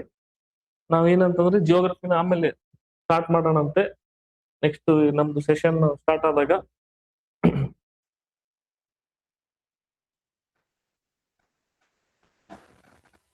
ಏನಾದ್ರು ಡೌಟ್ ಬಂತು ಏನು ಇದೆ ರೀ ಆನ್ಲೈನ್ ಸ್ಟೂಡೆಂಟ್ಸ್? No sir. ಇಲ್ಲ ಸರ್. ಫಿಸಿಕಲ್ ಜಿಯೋಗ್ರಫಿಕ್ಕಿಂತ ಇಂಡಿಯನ್ ಜಿಯೋಗ್ರಫಿ ಈಸಿ ಐತೆ ಹೌದಲ್ರಿ? ಹೌದು ಸರ್. ಅದಕ್ಕೆ ನಾವು ನೆನ್ಪಿಟ್ಕೊಳ್ಳೋ ಒಂದಿಷ್ಟು ಏನು ಮಾಡಕ್ ಆಗಲ್ಲ. ಓಕೆ, ಒಂದಿಷ್ಟು ನನಗೆ ನಾನು ಅದನ್ನು ಕೂಡ ಹೇಳ್ತೀನಿ, ಎಲ್ಲಿ ನಂಬರ್ ನೆನ್ಪಿಟ್ಕೊಳ್ರಿ ಅಂತವನು ಕೂಡ ಹೇಳ್ತೀನಿ. ಎಲ್ಲ ಬಾಟ್ ಇಟ್ಕೊಂಡು ಮಾಡಕ್ ಆಗಲ್ಲ. ಅಲ್ಲಿ ಸ್ಪೆಸಿಫಿಕ್ ಆಗಿ ಎಕ್ಸಾಮ್ ಪರ್ಪಸ್ ಅಲ್ಲಿ ಎಕ್ಸಾಮ್ ಓರಿಯೆಂಟೆಡ್ ಆಗಿ ಏನ್ ಇಂಪಾರ್ಟೆಂಟ್ ಅವನ್ನಷ್ಟೇ ನಾವಿಲ್ಲಿ ನೋಡ್ತಾ ಹೋಗೋಣ. ಸರಿ? ಸೊ ಕ್ವಶನ್ ಪೇಪರ್ ಅಂತ ಹೇಳಿದ್ರೆ ಆ ಕ್ವಶನ್ ಪೇಪರ್ ಕೂಡ ಆದಷ್ಟು ಬೇಗ ಡಿಸ್ಕಷನ್ ಮಾಡೋಣ ಅಂತೆ. ಯಾಕಂದ್ರೆ ಇವಾಗ ರೀಸೆಂಟ್ ಆಗಿ ಒಂದು ಎಕ್ಸಾಮ್ ಕೂಡ ಕಂಡಕ್ಟ್ ಆಗಿದೆ. ಆನ್ಲೈನ್ ಸ್ಟೂಡೆಂಟ್ಸ್ ಗಾರಾಗ್ಲಿ ಎಲ್ಲರಿಗೂ ಕೂಡ ಒಂದು ಎಕ್ಸಾಮ್ ಹಿಂಗ್ ಇರುತ್ತೆ ಅಂತ ಹೇಳಿ ಅದ್ರ ಬಗ್ಗೆನೂ ಕೂಡ ಡಿಸ್ಕಷನ್ ಮಾಡೋಣ. ನಾನಾರಾಗ್ಲಿ ಇಲ್ಲ ವಿನೋದ್ ಸರ್ ಅವರಾಗ್ಲಿ ಅವ್ರು ಒಟ್ಟು ಅದೊಂದು ಮಾಡ್ತೀವಿ. ಯಾಕಂದ್ರೆ ನಿಮ್ಗೊಂದು ಸಿಗ್ಲಿ. ಓಕೆ, ಹಿಂಗಿರುತ್ತೆ ಕ್ವಶನ್ ಇವಾಗ ರೀಸೆಂಟ್ ಆಗಿ. ಅದೇ ಅಂತದೇ ಪ್ರಿಡಿಕ್ಟ್ ಮಾಡಬಹುದು. ಹ್ಮ್ ಹಾ, ಸೊ ಎಷ್ಟು ನಾವೇನಪ್ಪಾ ಅಂತಂದ್ರೆ ಆ ಕ್ವಶನ್ ಪೇಪರ್ ಅಲ್ಲಿ GS ಸಬ್ಜೆಕ್ಟ್ಸ್ ಗಳು ಅಂತ ಸಪರೇಟ್ ಆಗಿ ಮಾಡ್ಬೋದಲ್ಲ.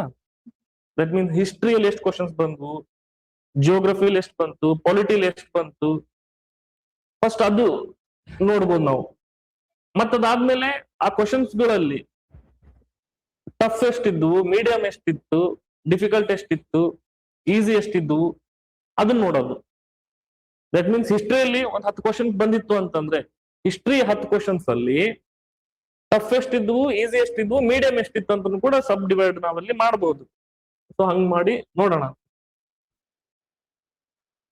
ಓಕೆ ರೀ, ನೆಕ್ಸ್ಟ್ ಸೆಷನ್ ಅಲ್ಲಿ ನಾವು ಕಂಟಿನ್ಯೂ ಮಾಡೋಣ ಅಂತೆ.